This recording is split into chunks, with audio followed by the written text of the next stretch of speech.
ಯೋऽन्तಃ ಪ್ರವಿಶ್ಯ ಮಮ ವಾಚಮಿಮಾಂ ಪ್ರಸುಪ್ತಾಂ ಸಂಜೀವಯತ್ಯಖಿಲಶಕ್ತಿಧರಸ್ವಧಾಮ್ನಾ ಅನ್ಯಾಂಶ್ಚ ಹಸ್ತಚರಣಶ್ರವಣತ್ವಗಾದೀನ್ ಪ್ರಾಣಾನ್ನಮೋ ಭಗವತೆ ಪುರುಷಾಯ ತುಭ್ಯಂ. ಯಾ ವರ್ಣಪದವಾಕ್ಯಾರ್ಥಗದ್ಯಪದ್ಯಸ್ವರೂಪಿಣೀ ವಾಚಿ ನರ್ತಯತು ಕ್ಷಿಪ್ರಂ ಮೇಧಾಂ ದೇವಿ ಸರಸ್ವತಿ. ಮೂಕಂ ಕರೋತಿ ವಾಚಾಲಂ ಪಂಗುಂ ಲಂಘಯತೆ ಗಿರಿಂ ಯತ್ಕೃಪಾತಮಹಂ ವಂದೇ ಪರಮಾನಂದಮಾಧವಂ. ನಾರಾಯಣಃ ಪರೋ ವ್ಯಕ್ತಾದಂಡಮವ್ಯಕ್ತಸಂಭವಂ ಅಂಡಸ್ಯಾಂತಸ್ತ್ವಿಮೇ ಲೋಕಾಃ ಸಪ್ತದ್ವೀಪಾ ಚ ಮೇದಿನಿ.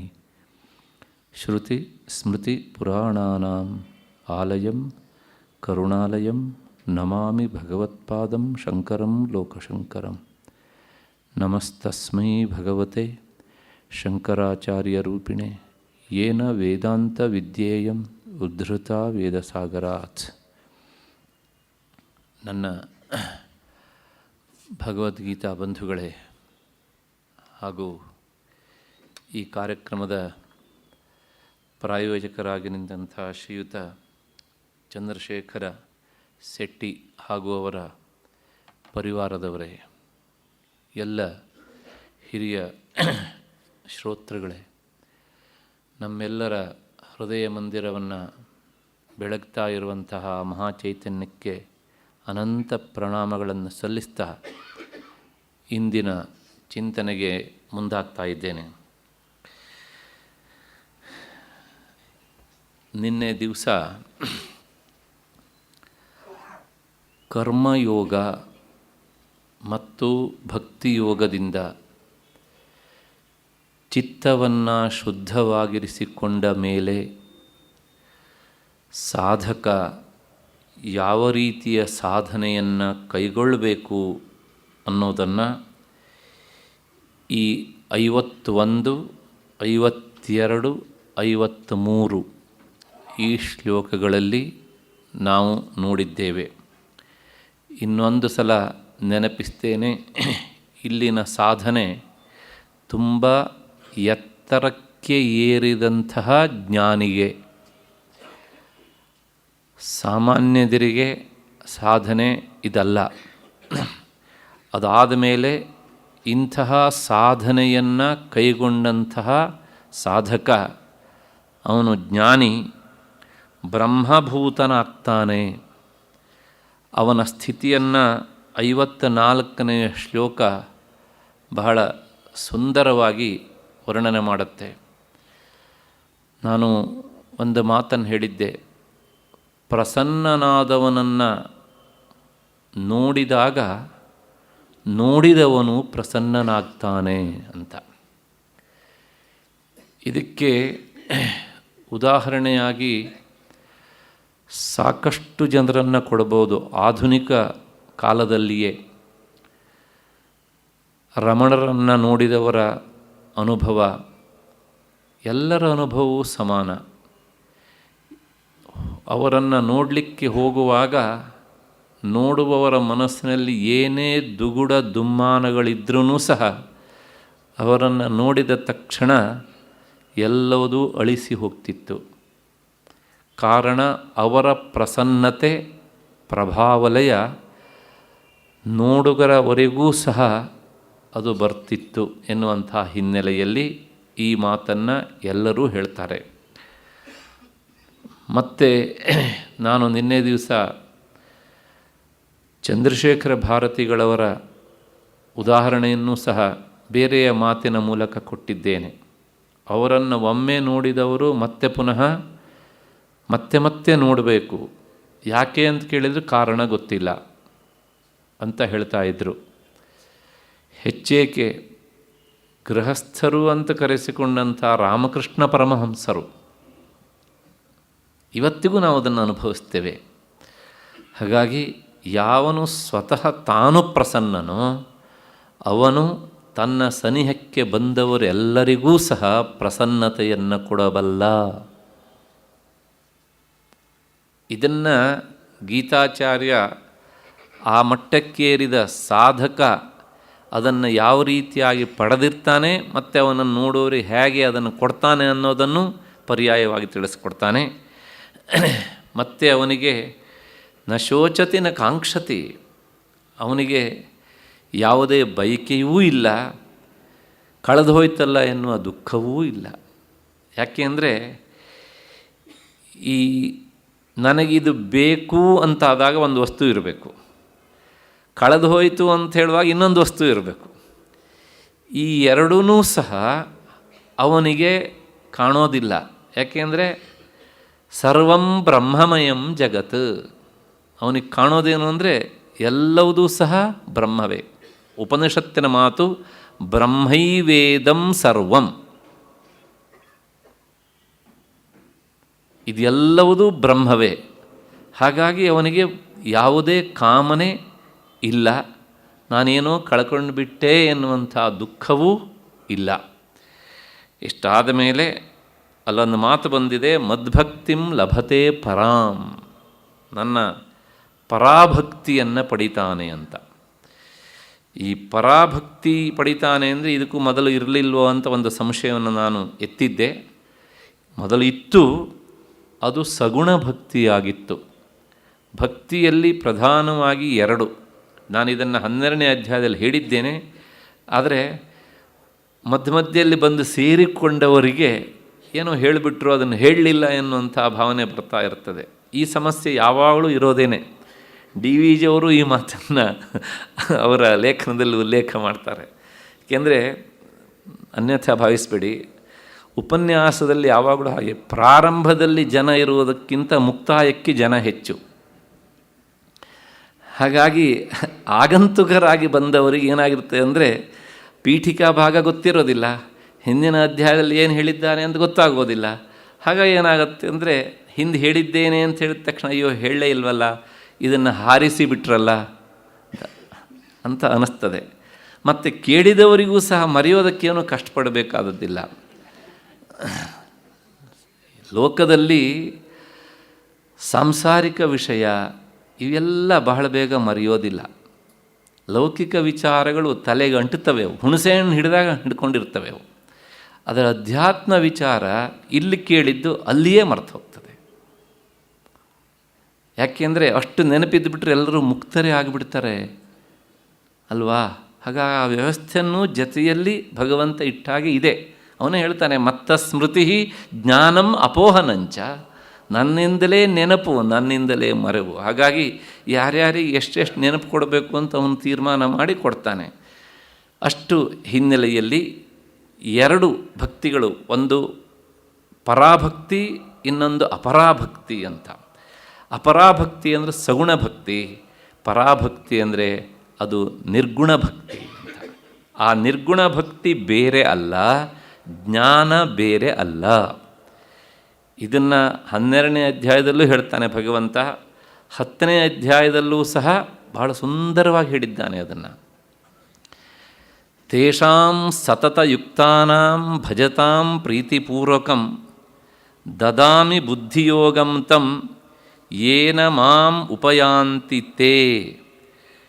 10ನೇ ಅಧ್ಯಾಯದ 10ನೇ ಶ್ಲೋಕ.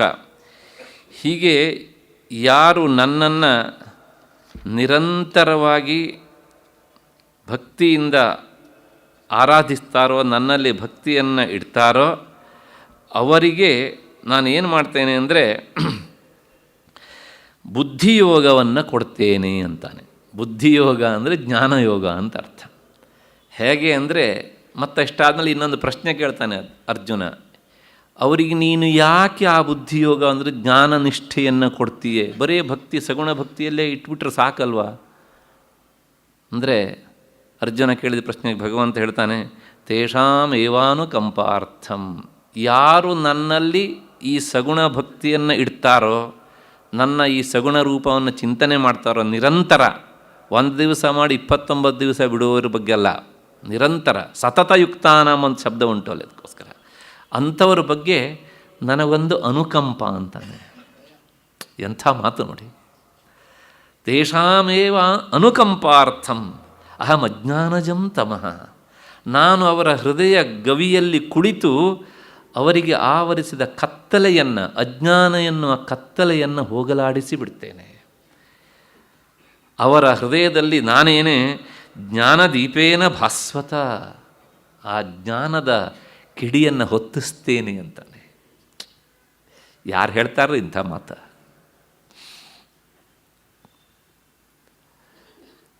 ಜನ್ಮ ಕೊಟ್ಟ ತಂದೆ ತಾಯಿ ನಮಗೋಸ್ಕರ ಒಂದಿಷ್ಟು ಆಸ್ತಿಯನ್ನು ಕೊಟ್ಟು ಹೋಗಬಹುದು.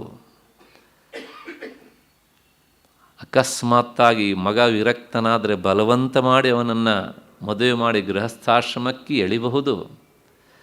ಆದರೆ ನಿನ್ನನ್ನು ಉದ್ಧಾರ ಮಾಡುವ ದಾರಿಯನ್ನು ತೋರಿಸ್ತೇನೆ ಅಂತ ಹೇಳುವವರು ಯಾರ್ರೀ? ಕೃಷ್ಣ ಮಾತ್ರ ಅಂಥ ಮಾತನ್ನು ಹೇಳ್ತಾನೆ. ಜ್ಞಾನದೀಪೇನ ಭಾಸ್ವತ, ಆ ಜ್ಞಾನದ ಕಿಡಿಯನ್ನು ನಾನು ಅಲ್ಲಿ ಬೆಳಗ್ತೇನೆ ಅಂತಾನೆ. ಹಾಗಾಗಿ ಇಲ್ಲಿ ಹೇಳ್ತಾ ಇರುವುದು ಆ ಜ್ಞಾನದ ಕಿಡಿಯನ್ನು ಹತ್ತಿಸುವಂತಹ ಪರಾಭಕ್ತಿ. ಮದ್ಭಕ್ತಿಂ ಲಭತೆ ಪರಾಂ ಅಂತ. ಇಷ್ಟೆಲ್ಲ ಸಾಧನೆ ಮಾಡಿದಾಗ ಅಂಥವ್ರ ಬಗ್ಗೆ ಅವನಿಗೆ ಅನುಕಂಪ ಇಲ್ಲದೆ ಇರುತ್ತಾ? ಹಾಗಿಲ್ಲ ಅಂತಾರೆ, ಅವನ ಮಾತು ಸುಳ್ಳು ಅಂತ ಹೇಳಬೇಕಾಗತ್ತೆ ನಾವು. ಹಾಗಾಗಿ ನಾನು ಅವರಿಗೆ ನನ್ನ ವಿಷಯವಾದ ಪರಾಭಕ್ತಿಯನ್ನು, ಅಂದರೆ ಆ ಬುದ್ಧಿಯೋಗವನ್ನು, ಜ್ಞಾನನಿಷ್ಠೆಯನ್ನು ಕೊಡ್ತೇನೆ. ಜ್ಞಾನನಿಷ್ಠೆ ಬಂದಾಗ ಏನಾಗುತ್ತೆ ಅಂದರೆ ಸಾಧಕನಿಗೆ ತನ್ನ ಸ್ವರೂಪವೂ ಗೊತ್ತಾಗತ್ತೆ, ಭಗವಂತನ ಸ್ವರೂಪವೂ ಗೊತ್ತಾಗತ್ತೆ. ಇದು ಎರಡೂ ಸ್ವರೂಪ ಬೇರೆ ಅಲ್ಲ, ಒಂದೇ ಅನ್ನೋದು ಗೊತ್ತಾಗತ್ತೆ. ಹಾಗಾಗಿ ಅಂತಹ ಜ್ಞಾನಿ ನನಗಿಂತ ಬೇರೆ ಅಲ್ಲ ಅಂತಾನೆ ಭಗವಂತ. ಜ್ಞಾನೀತು ಆತ್ಮೈವ ಮೇ ಮತಂ, ಆ ಜ್ಞಾನಿ ನನಗಿಂತ ಬೇರೆ ಅಲ್ಲ. ಇಂತಹ ಪರಾಭಕ್ತಿಯನ್ನು ಆತ ಪಡಿತಾನೆ ಅಂತ. ಇಷ್ಟು ಆದ ಮೇಲೆ ಮುಂದೆ 55ನೇ ಶ್ಲೋಕಕ್ಕೆ ನಾವು ಹೋಗಬೇಕು. ಬಹಳ ಎತ್ತರದ ವಿಚಾರದ ಹೇಳುವಂತಹ ಶ್ಲೋಕಗಳು.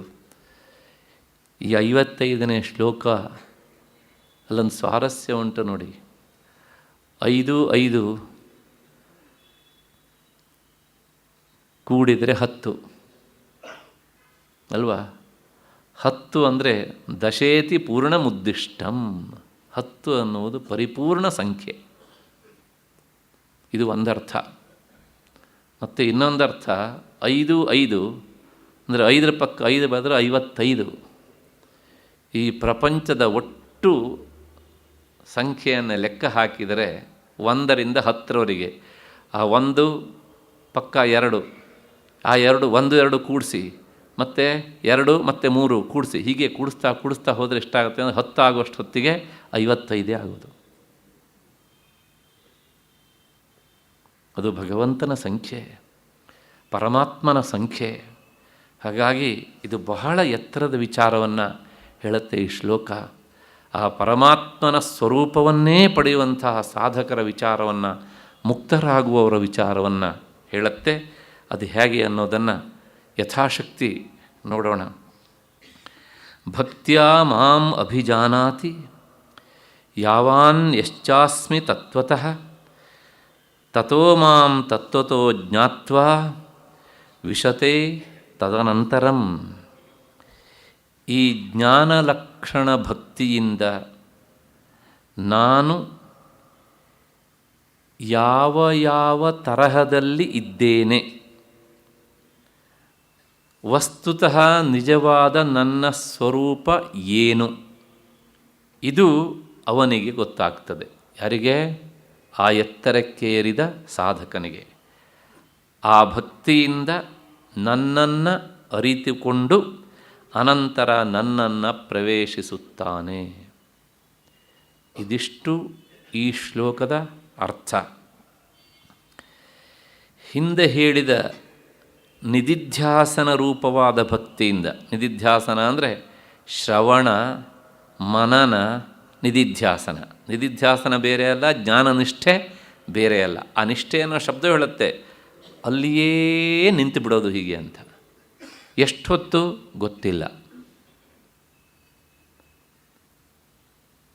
ಹಾಗಾಗಿ ಈ ಹಂತಕ್ಕೆ ಬಂದಾಗ ಅಲ್ಲಿ ಭಕ್ತಿ ಪರಾಭಕ್ತಿ ಜ್ಞಾನವಾಗಿ ಬದಲಾವಣೆ ಆಗಿಬಿಡುತ್ತೆ. ಹಾಗಾಗಿ ಜ್ಞಾನನಿಷ್ಠ ಅಂತ ಕರೀತಾರೆ. ಈ ಜ್ಞಾನನಿಷ್ಠೆಯಿಂದ ಸಾಧಕ ನನ್ನನ್ನು ತಿಳಿತಾನೆ. ಹೇಗೆ ತಿಳಿತಾನೆ ಅಂತ ಒಂದು ಪ್ರಶ್ನೆ. ಇಲ್ಲಿ ತಿಳಿಯುವುದು ಹೇಗೆ ಅಂದರೆ ಅದಕ್ಕೆ ಎರಡು ರೀತಿಯ ಪ್ರಕಾರಗಳನ್ನು ಭಗವಂತ ಹೇಳ್ತಾನೆ. ಭಗವಂತನಿಗೆ ಎರಡು ತರಹದ ದೇಹಗಳಿವೆ. ಹಿಂದೆ 7ನೇ ಅಧ್ಯಾಯದಲ್ಲಿ ಈ ಮಾತು ಬಂದಿತ್ತು. ಮತ್ತೆ ಪುನಃ ನಿಮಗೆ ಸಂಶಯ ಬರುತ್ತೆ, ಅಲ್ಲಿ ಬಂದಿತ್ತು ಇಲ್ಲಿ ಬಂದಿತ್ತು ಅಂತ ಹೇಳ್ತೀರಲ್ಲ ನೀವು ಅಂತ. ನಿನ್ನೆ ಮತ್ತೆ ಹೇಳಿದ್ದೇನೆ, ಇದು ಉಪಸಂಹಾರವನ್ನು ಮಾಡುವ ಅಧ್ಯಾಯ. ಆದ್ದರಿಂದ ಹಿಂದೆ ಹೇಳಿದ ವಿಚಾರಗಳನ್ನು ಅರ್ಜುನ ಮರೆಯದೇ ಇರಲಿ ಅಂಥೇಳಿ ಅಲ್ಲಿ ಹೇಳಿದ್ದನ್ನೇ ಒಂದೊಂದೇ ತೆಗೆದು ಭಗವಂತ ಹೇಳ್ತಾನೆ ಪುನಃ. ಅದು ಅರ್ಜುನ ಒಬ್ಬನಿಗಲ್ಲ, ನಮಗೂ. ಅದಕ್ಕೋಸ್ಕರ ಆ 7ನೇ ಅಧ್ಯಾಯದಲ್ಲಿ ಭಗವಂತ ಹೇಳಿದ್ದಾನೆ ಆ ವಿಚಾರವನ್ನು. ಅಲ್ಲೊಂದು ಶಬ್ದ ಉಂಟು, ಇಲ್ಲಿ ಯಾವಾನ್ ಅಂತ ಒಂದು ಶಬ್ದ ಉಂಟು ನೋಡಿ ಮೂಲ ಶ್ಲೋಕದಲ್ಲಿ. ಯಾವಾನ್ ಅಂದರೆ ಭಗವಂತನಿಗೆ ಮಾಯೆ ಎನ್ನುವಂಥ ಉಪಾಧಿಯಿಂದಾಗಿ ಬೇರೆ ಬೇರೆ ರೂಪಗಳು ಬರ್ತವೆ.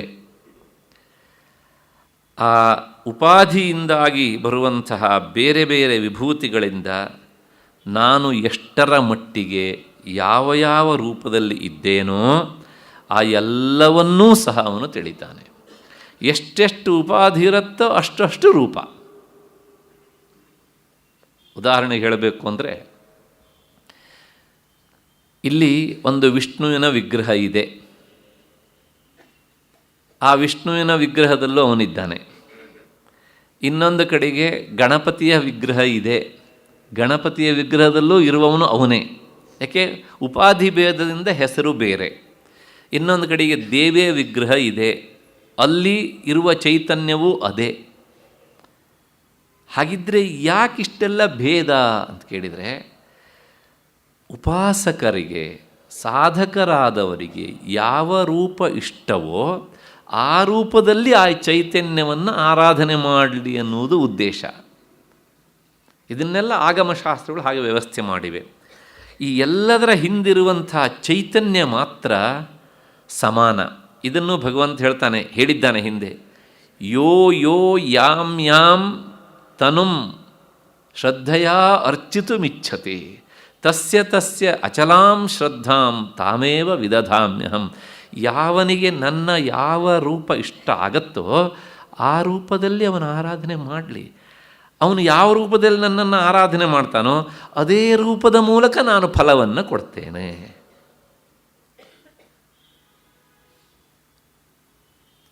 ಹಾಗಾಗಿ ಒಂದೇ ತತ್ವ. ಅದು ಉಪಾಧಿಯಿಂದ ಏನಾಗುತ್ತೆ ಕೇಳಿದರೆ ಬೇರೆ ಬೇರೆ ಆಕಾರವನ್ನು ತಾಳತ್ತೆ. ಇದು ಒಂದು ಯಾವಾನ್ ಅನ್ನೋದಕ್ಕೆ. ಉಪಾಧಿಯಿಂದಾಗಿ ನನ್ನ ಎಷ್ಟು ತರಹದ ರೂಪಗಳು ಇವೆಯೋ ಅದೆಲ್ಲವನ್ನೂ ಸಹ ಆತ ಏನು ಮಾಡ್ತಾನೆ ಅಂದರೆ ಜ್ಞಾತ್ವ ತಿಳಿತಾನೆ. ಒಂದು. ಮತ್ತು ಇನ್ನು ಎರಡನೇದುಂಟು, ಯಶ್ಚ ಅಹಂ, ನಾನು ವಿಧ್ವಸ್ತ ಸರ್ವೋಪಾಧಿ ಭೇದ, ಯಾವ ಉಪಾಧಿಯೂ ಇಲ್ಲದ ಆಕಾಶದಂತೆ ಇರುವಂತಹ ಅದ್ವೈತ ಮತ್ತು ಚೈತನ್ಯ ಸ್ವರೂಪ, ಅಜ ಅಮರ ನಿರ್ಗುಣ ನಿರಾಕಾರ ನಿಷ್ಕ್ರಿಯ, ಈ ಎಲ್ಲ ಶಬ್ದಗಳಿಂದ ಕರೆಯಲ್ಪಡುವಂತಹ ಯಾವ ರೂಪ ಉಂಟೋ, ರೂಪ ಇಲ್ಲ, ಅದು ನಿರ್ಗುಣ, ಆ ರೂಪವನ್ನು ತಿಳಿತಾನೆ. ಅಲ್ಲಿಗೆ ಏನು ಹೇಳ್ದಂಗಾಯಿತು ಅಂದರೆ, ಈ ಎತ್ತರಕ್ಕೇರಿದ ಸಾಧಕ ನನ್ನ ಎರಡು ರೂಪಗಳನ್ನು ತಿಳಿತಾನೆ. ಶಾಸ್ತ್ರದ ಪರಿಭಾಷೆಯಲ್ಲಿ ಈ ಎರಡು ತರಹದ ರೂಪಗಳನ್ನು ಎರಡು ಶಬ್ದಗಳಿಂದ ಕರೀತಾರೆ. ಒಂದು ಸೋಪಾಧಿಕ ರೂಪ, ಇನ್ನೊಂದು ನಿರುಪಾಧಿಕ ರೂಪ ಅಂತ. ಸೋಪಾಧಿಕ ಅಂದರೆ ಏನು? ಭಗವಂತನ ಒಂದು ಶಕ್ತಿಗೆ ಮಾಯೆ ಅಂತ ಹೆಸರು. ಆ ಮಾಯೆಯಿಂದ ಕೂಡಿದಾಗ ಅವನು ಜಗತ್ತಿಗೆ ಕಾರಣನಾಗ್ತಾನೆ, ಜಗದೀಶ್ವರ ಅಂತ ಕರೆಸಿಕೊಳ್ತಾನೆ. ಆ ಮಾಯೆಯನ್ನು ತನ್ನೊಳಗೆ ಐಕ್ಯ ಮಾಡಿಕೊಂಡಾಗ ಆತನಿಗೆ ಯಾವುದೇ ಉಪಾಧಿ ಇಲ್ಲ. ಆ ಮಾಯೆ ಅವನನ್ನು ಬಿಟ್ಟು ಇದೆಯೋ ಅಥವಾ ಯಾವಾಗಲೂ ಸೇರಿಕೊಂಡೇ ಇದೆಯೋ ಅಂತ ಕೇಳಿದರೆ ಹೇಳೋದಕ್ಕೆ ಆಗೋದಿಲ್ಲ. ಹಾಗಾಗಿ ಆ ಮಾಯೆಯನ್ನು ತನ್ನೊಳಗೆ ಐಕ್ಯ ಮಾಡಿಕೊಂಡಾಗ ಅವನು ನಿರ್ಗುಣ, ನಿರಾಕಾರ. ಆ ರೂಪಕ್ಕೆ ಸಚ್ಚಿದಾನಂದ ಘನ ಅಂತ ಹೆಸರು. ಇದಕ್ಕೆ ಒಂದು ಲೌಕಿಕ ದೃಷ್ಟಾಂತ ಕೊಡ್ತೇನೆ. ಮಂಜುಗಡ್ಡೆ, ನೀವು ಅದನ್ನು ಎಷ್ಟೋ 0 ಡಿಗ್ರಿಗಿಂತ ಇನ್ನು ಕೆಳಕ್ಕೆ ತೆಗೆದುಕೊಂಡು ಹೋದಾಗ ನೀರು ಘನೀಭವಿಸಿ ಏನಾಗುತ್ತೆ, ಅದಕ್ಕೊಂದು ಆಕಾರ ಬರುತ್ತೆ ಅಲ್ವಾ? ಮತ್ತೆ ಪುನಃ ಅದಕ್ಕೆ ನಿರ್ದಿಷ್ಟವಾದ ಶಾಖ ತಗುಲಿದಾಗ ಅದು ಕರಗಿ ಏನಾಗುತ್ತೆ, ನೀರಾಗತ್ತೆ, ನಿರಾಕಾರವಾಗುತ್ತೆ.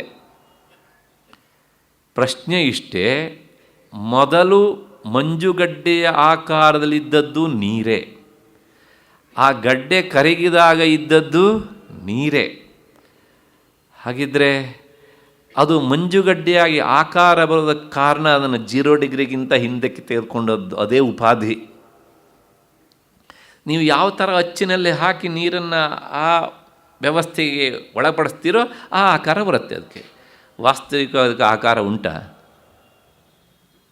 ಇಲ್ಲ. ಆದರೆ ಆ ಉಪಾಧಿಯಿಂದಾಗಿ ಆ ಆಕಾರ ಬಂದ ಹಾಗೆ ತೋರುತ್ತೆ. ಅಷ್ಟು ಹಿನ್ನೆಲೆಯಲ್ಲಿ ಆ ನಿರಾಕಾರವಾದ ರೂಪ ಹೇಗಿರುತ್ತೆ ಅಂತ ಕೇಳಿದರೆ ಅದು ನಿರಾಕಾರ ಅಷ್ಟೇ. ಅಂದರೆ ಹೀಗೆ ಅಂತ ಹೇಳಲಿಕ್ಕೆ ಬರುವುದಿಲ್ಲ. ದೊಡ್ಡ ಸಮಸ್ಯೆ ನೋಡಿ. ಯಾವುದನ್ನು ಶಬ್ದದಿಂದ ಹೇಳೋದಕ್ಕೆ ಆಗೋದಿಲ್ವೋ ಅದನ್ನು ಶಬ್ದದಿಂದಲೇ ತಿಳಿಸ್ಬೇಕು ಅಂತಾದರೆ ಹೇಳೋರು ಎಷ್ಟು ಕಷ್ಟಪಡಬೇಕು, ಅರ್ಥ ಮಾಡಿಕೊಳ್ಳೋರು ಎಷ್ಟು ಕಷ್ಟಪಡಬೇಕು. ಹಾಗಾಗಿ ಶಾಸ್ತ್ರ ಹೇಳುತ್ತೆ ಅದನ್ನು ಸಚ್ಚಿದಾನಂದ ಘನ. ಅಂದರೆ ಸತ್ ಅಂದರೆ ಯಾವಾಗಲೂ ಇರುವಂಥದ್ದು, ಚಿತ್ ಅಂದರೆ ಅದು ಅರಿವಿನ ರೂಪ, ಮತ್ತು ಅದು ಆನಂದದ ಸ್ವರೂಪ. ಈ 3 ಶಬ್ದಗಳು ಭಗವಂತನ ಆ ನಿರುಪಾಧಿಕ ರೂಪವನ್ನು ತಿಳಿಸುವ ಶಬ್ದಗಳು. ಇಷ್ಟಾದ ಮೇಲೆ ಮಾಯೆಯಿಂದ ಕೂಡಿದಂತಹ ಚೈತನ್ಯದ ವಿಸ್ತೃತ ರೂಪವೇ ನಮ್ಮ ಕಣ್ಣಿಗೆ ಕಾಣ್ತಾ ಇರುವಂತಹ ಪ್ರಪಂಚ. ಮಾಯೆಯಿಂದ ಕೂಡಿದ ಚೈತನ್ಯದ ವಿಸ್ತೃತ ರೂಪವೇ ಈ ಪ್ರಪಂಚ. ಅಂದರೆ ಈ ಚೈತನ್ಯ, ಈ ಪ್ರಪಂಚ ಆ ಚೈತನ್ಯವನ್ನು ಬಿಟ್ಟು ಬೇರೆಯಾಗಿ ಇಲ್ಲ. ಹಿಂದೆ 7ನೇ ಅಧ್ಯಾಯದಲ್ಲಿ ಭಗವಂತ ತನಗೆ 2 ಪ್ರಕೃತಿಗಳಿವೆ ಅಂತ ಹೇಳಿದ್ದ. 4ನೇ 5ನೇ ಶ್ಲೋಕ ನನ್ನ ನೆನಪು. ಭೂಮಿರಾಪೋ ನಲೋವಾಯು ಖಮ್ಮನೋ ಬುದ್ಧಿರೇವಚ ಅಹಂಕಾರ ಇತೀಯಮ್ಮೆ ಭಿನ್ನ ಪ್ರಕೃತಿ ರಷ್ಟಧ. ಅಪರಾ, ಇವಿಷ್ಟು ಅಪರಾ ಪ್ರಕೃತಿ. ಯಾವ್ಯಾವುದು? ಭೂಮಿ, ಆಪಹ, ಮತ್ತು ವಾಯು, ತೇಜ, ಆಕಾಶ, ಪಂಚಭೂತಗಳು. ಇದರ ಜೊತೆಗೆ ಮನಃ, ಬುದ್ಧಿ, ಏವಚ ಅಹಂಕಾರ. ಅಹಂಕಾರ, ಬುದ್ಧಿ ಮತ್ತು ಮನಸ್ಸು, ಅಥವಾ ಮನಸ್ಸು, ಬುದ್ಧಿ, ಅಹಂಕಾರ. ಅಲ್ಲಿಗೆ ಎಷ್ಟಾಯಿತು? 5 ಮತ್ತು ಇದು 3 ಸೇರಿದರೆ 8. ಭಿನ್ನ ಪ್ರಕೃತಿ ರಷ್ಟಧ. ಈ 8 ಸೇರಿದ್ದಂಥದ್ದು ನನ್ನ ಅಪರಾ ಪ್ರಕೃತಿ ಅಂತಾನೆ. ಪ್ರಶ್ನೆ ಇಷ್ಟೇ, ಪ್ರಪಂಚ ಅಂತ ಹೇಳಿದರೆ ಈ 8ರೊಳಗೆ ಯಾವುದನ್ನು ತೆಗಿತೀರಿ ನೀವು? ಹಾಗಾಗಿ ಈ 8ರಿಂದ ಕೂಡಿದ್ದು ಭಗವಂತನ ಅಪರಾ ಪ್ರಕೃತಿ, ಅಂದರೆ ಜಡ ಪ್ರಕೃತಿ. ಸುಲಭವಾಗಿ ಅರ್ಥ ಆಗಲಿ ಅಂತ ಹೇಳಬೇಕಂದ್ರೆ ಬೇಕಿದ್ರೆ ಜಡದೇಹ ಅಂತ ಹೇಳಿ, ಅರ್ಥ ಆಗೋದಕ್ಕೋಸ್ಕರ. ಇನ್ನೊಂದು ಪ್ರಕೃತಿ ಹೇಳಬೇಕಲ್ಲ, ಅಪರಾ ಇಯಂ ಇತಸ್ತ್ವನ್ಯಾಂ ವಿದ್ಧಿಮೇ ಪರಾಂ. ಅದಕ್ಕೆ ಪರಾ ಪ್ರಕೃತಿ ಅಂತ ಹೆಸರು. ಅದರ ಹೆಸರು ಜೀವಭೂತಾಂ ಮಹಾಬಾಹೋ ಯಯೇದಂ ಧಾರ್ಯತೆ ಜಗತ್. ಅದಕ್ಕೆ ಜೀವ ಅಂತ ಹೆಸರು. ಅದು ಈ ಪ್ರಪಂಚವನ್ನು ಧಾರಣೆ ಮಾಡಿದೆ ಅಂತಾನೆ. ಧಾರಣೆ ಮಾಡಿದೆ ಅಂದರೆ ಈ ಪ್ರಪಂಚ ನೀವು ಹೊತ್ಕೊಂಡಿದೆ ಅಂತ ಅರ್ಥ ಅಲ್ಲ. ಯಾಕೆ ಜೀವ ಪ್ರಪಂಚ ಹೊತ್ಕೊಂಡಿದ್ದಾನ? ಇಲ್ಲ, ಪ್ರಪಂಚವನ್ನು ಅನುಭವಿಸ್ತಾನೆ ಅಂತ ಅರ್ಥ. ಈತ ಚೇತನ ಸ್ವರೂಪ, ಹಾಗಾಗಿ ಅವನ ಪರಾಪ್ರಕೃತಿ, ಮೊದಲನೆಯದು ಅಪರಾಪ್ರಕೃತಿ. ಈ ಎರಡು ತರಹದ ಶರೀರಗಳು ನನಗಿವೆ. ಅಲ್ಲಿಗೆ ಈ ಪ್ರಪಂಚ ಅನ್ನೋದು ಭಗವಂತನನ್ನು ಬಿಟ್ಟು ಇಲ್ಲ, ಅವನ ಶರೀರ. ಹಾಗಿದ್ದರೆ ಪರಾಪ್ರಕೃತಿಯಾದ ಜೀವ ಅವನ ಶರೀರದ ಅವಯವ. ಪ್ರತಿಯೊಂದು ಜೀವನೂ ಸಹ ಅವನ ಶರೀರದ ಅವಯವ. ಹಾಗಾಗಿ ಈ ಪರಾಪ್ರಕೃತಿ ಮತ್ತು ಅಪರಾಪ್ರಕೃತಿಗಳ ಮೂಲಕ ಆತ ವಿರಾಟ್ ಸ್ವರೂಪನಾಗಿ ನಿಂತಿದ್ದಾನೆ. ಆ ವಿರಾಟ್ ಸ್ವರೂಪವನ್ನು ನಾವು ಹಿಂದೆ 11ನೇ ಅಧ್ಯಾಯದಲ್ಲಿ ವಿಶ್ವರೂಪ ದರ್ಶನದಲ್ಲಿ ನೋಡಿ ಬಂದಿದ್ದೇವೆ. ಅಂದ ಮಾತ್ರಕ್ಕೆ ಆ ವಿಶ್ವರೂಪ ದರ್ಶನ ತೋರಿಸಿದಂಥ ಆ ವಿರಾಟ್ ರೂಪವೂ ಸಹ ಅವನ ಸಗುಣ ರೂಪವೇ. ಆದ್ದರಿಂದ ಈ ಪ್ರತಿಯೊಂದು ಅವನ ಉಪಾಧಿಯಿಂದಾಗುವ ಬೇರೆ ಬೇರೆ ರೂಪಗಳೇನಿದ್ದಾವೆಲ್ಲ ಇವು ಅಪರಾಪ್ರಕೃತಿ, ಅವನ ಸಗುಣ ರೂಪಗಳು ಹೀಗೆ ಅಂತ. ಹೀಗೆ ಈ ಪರಾ ಮತ್ತು ಅಪರಾಪ್ರಕೃತಿ ಕೂಡಿದಂಥ ಈ ಜಗತ್ತು ಬ್ರಹ್ಮಭೂತನಾದಂಥ ಜ್ಞಾನಿಯ ಅರಿವಿನಲ್ಲಿ ಕರತಲಾಮಲಕವಾಗಿ ಕಾಣುತ್ತಂತೆ. ಕರತಲಾಮಲಕ ಅಂದರೆ ಆಮಲಕ ಅಂದರೆ ನೆಲ್ಲಿಕಾಯಿ, ಕರತಲ ಅಂದರೆ ಅಂಗೈ. ಅಂಗೈಯಲ್ಲಿ ಹೀಗೆ ನೆಲ್ಲಿಕಾಯಿ ಇಟ್ಟರೆ ಹೇಗೆ ಅದು ಎಲ್ಲ ಭಾಗವೂ ಕಾಣುತ್ತೋ, ಅದರ ಎಲ್ಲ ಭಾಗವೂ ಕಾಣುತ್ತೋ, ಹಾಗೆ ಈ ಪರಾಪ್ರಕೃತಿ ಅಪರಾಪ್ರಕೃತಿ ಎರಡೂ ಸಹ ಆ ಜ್ಞಾನಿಗೆ ಕಾಣ್ತಾ ಇರುತ್ತಂತೆ.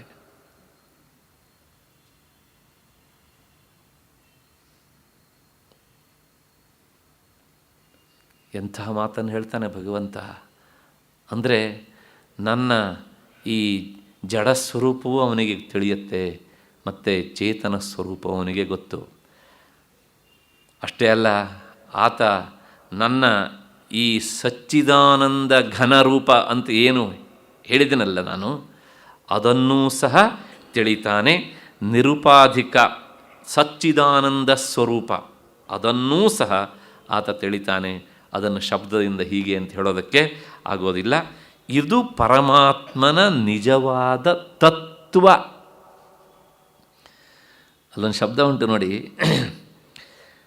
ತಥೋ ಮಾಂ ತತ್ವತೋ ಜ್ಞಾತ್ವ ಅಂತ. ಗೀತೆಯಲ್ಲಿ ಭಗವಂತ ಮತ್ತೆ ಮತ್ತೆ ಈ ಶಬ್ದವನ್ನು ಬಳಸ್ತಾನೆ. ಇದು ಮೊದಲು ಪ್ರಯೋಗ ಬಂದದ್ದು 2ನೇ ಅಧ್ಯಾಯದಲ್ಲಿ. ನಾಸತೋ ವಿದ್ಯತೆ ಭಾವಃ ನಾಭಾವೋ ವಿದ್ಯತೆ ಸತಃ ಉಭಯೋರಪಿ ದೃಷ್ಟೋಂತಃ ಅನಯೋ ತತ್ವದರ್ಶಿಭಿಃ ಅಂತ. ತತ್ವ ಅಂದರೆ ಏನು, ಇದನ್ನು ಹಿಂದೆ ಹೇಳಿದ್ದೇನೆ, ಆಗಂತುಕರಿಗೋಸ್ಕರ ನೆನೆಸ್ತಾ ಇದ್ದೇನೆ. ತತ್ವ ಅನ್ನೋದಕ್ಕೆ ಅರ್ಥ ಮೂಲ ಕಾರಣ ಅಥವಾ ನಿಜ ಸ್ವರೂಪ, ನಿಜ ರೂಪ ಅಂತ ಅರ್ಥ. ಪ್ರಪಂಚದಲ್ಲಿ ಪ್ರತಿಯೊಂದು ವಸ್ತುವಿಗೂ ಸಹ 2 ರೂಪಗಳಿರ್ತವೆ. ಈಗ ಇಲ್ಲೊಂದು ಮಡಕೆ ಇದೆ ಅಂತ ಅಂದ್ಕೊಳ್ಳೋಣ. ಆ ಮಡಿಕೆಗೆ ಒಂದು ಆಕಾರ ಉಂಟಲ್ವಾ, ಆ ಮಡಿಕೆ ಆಕಾರದಲ್ಲಿ ತೋರುವ ರೂಪಕ್ಕೆ ಪ್ರತೀತಿ ಅಂತ ಹೆಸರು. ಆ ಮಡಕೆ ಆಕಾರ ಹೋದರೆ ಅದು ಏನಾಗಿ ಉಳಿತದೆ? ಮಣ್ಣಾಗಿ ಉಳಿತದೆ. ಅಂದರೆ ಮಡಕೆಗೆ ಮೂಲ ಕಾರಣ, ಮಡಕೆಯ ನಿಜ ರೂಪ ಯಾವುದು? ಮಣ್ಣು. ಅದಕ್ಕೆ ತತ್ವ ಅಂತ ಹೆಸರು. ಬಟ್ಟೆ ಇದೆ, ಬಟ್ಟೆಯ ಆಕಾರದಲ್ಲಿ ತೋರುವ ಈ ಆಕಾರ ಏನುಂಟಲ್ಲ ಇದು ಪ್ರತೀತಿ. ಆದರೆ ಬಟ್ಟೆಯ ನಿಜವಾದ ರೂಪ ನೂಲು, ಅದಕ್ಕೆ ತತ್ವ ಅಂತ ಹೆಸರು. ಅಂದರೆ ಬಟ್ಟೆಯ ಮೂಲ ಕಾರಣ ನೂಲು, ಅದು ತತ್ವ. ಮತ್ತು ಇನ್ನು ಹಿಂದಕ್ಕೆ ಹೋಗ್ಬೇಕು. ಇವಾಗ ನೂಲು ಆಗಿ ತೋರುವುದು ಪ್ರತೀತಿ, ನೂಲಿಗೂ ಮೂಲ ಕಾರಣ ಹತ್ತಿ, ಅದು ನೂಲಿಗೆ ತತ್ವ.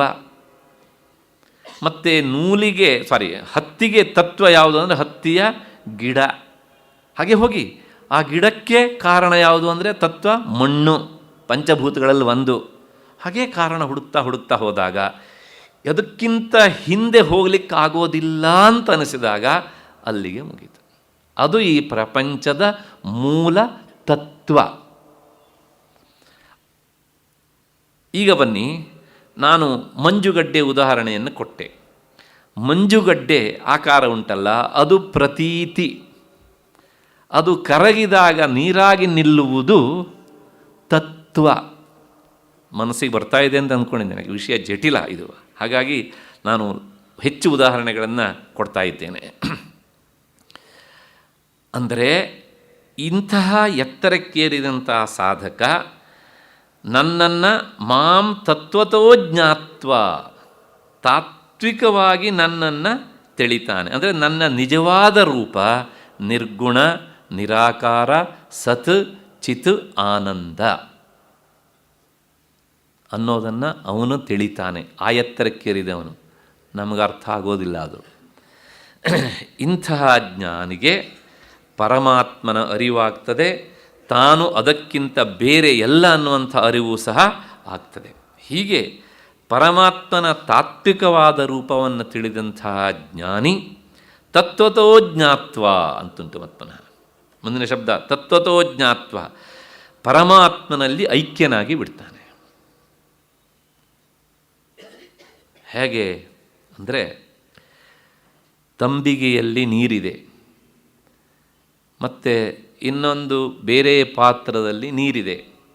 ಆ ಎರಡೂ ಪಾತ್ರೆಗಳು ಎನ್ನುವಂಥ ಉಪಾಧಿಯನ್ನು ತೆಗೆದರೆ ಏನಾಗುತ್ತೆ? ಒಂದೇ ಆಗಿ ಬಿಡುತ್ತೆ ಅಲ್ವಾ? ಹಾಗೆ ಈಗ ಇಲ್ಲೊಂದು ಕೊಠಡಿ ಇದೆ, ಈ ಕಡೆ ಒಂದು ದೊಡ್ಡ ಕೊಠಡಿ ಇದೆ. ಈ ಕೊಠಡಿ ಬೇರೆ, ಈ ಕೊಠಡಿ ಬೇರೆ. ಯಾಕೆಂದರೆ ಮಧ್ಯೆಯಲ್ಲಿ ಎರಡನ್ನೂ ಬೇರ್ಪಡಿಸುವ ಗೋಡೆ ಎನ್ನುವಂಥ ಉಪಾಧಿ ಉಂಟು. ಈ ಗೋಡೆಯನ್ನು ತೆಗೆದರೆ ಈ ಕೊಠಡಿ ಅಂತ ವ್ಯವಹಾರ ಇಲ್ಲ. ಎರಡೂ ಒಂದೇ. ಸ್ಪೇಸ್ ಎಲ್ಲ ಕಡೆಗೂ ಇರುತ್ತೆ, ಉಪಾಧಿಯಿಂದಾಗಿ ಬೇರೆ ಬೇರೆ ಆಗಿ ತೋರುತ್ತೆ. ಆ ಉಪಾಧಿ ರಹಿತವಾದಾಗ ಅದು ಆಕಾಶ, ಸಚ್ಚಿದಾನಂದ ಘನ.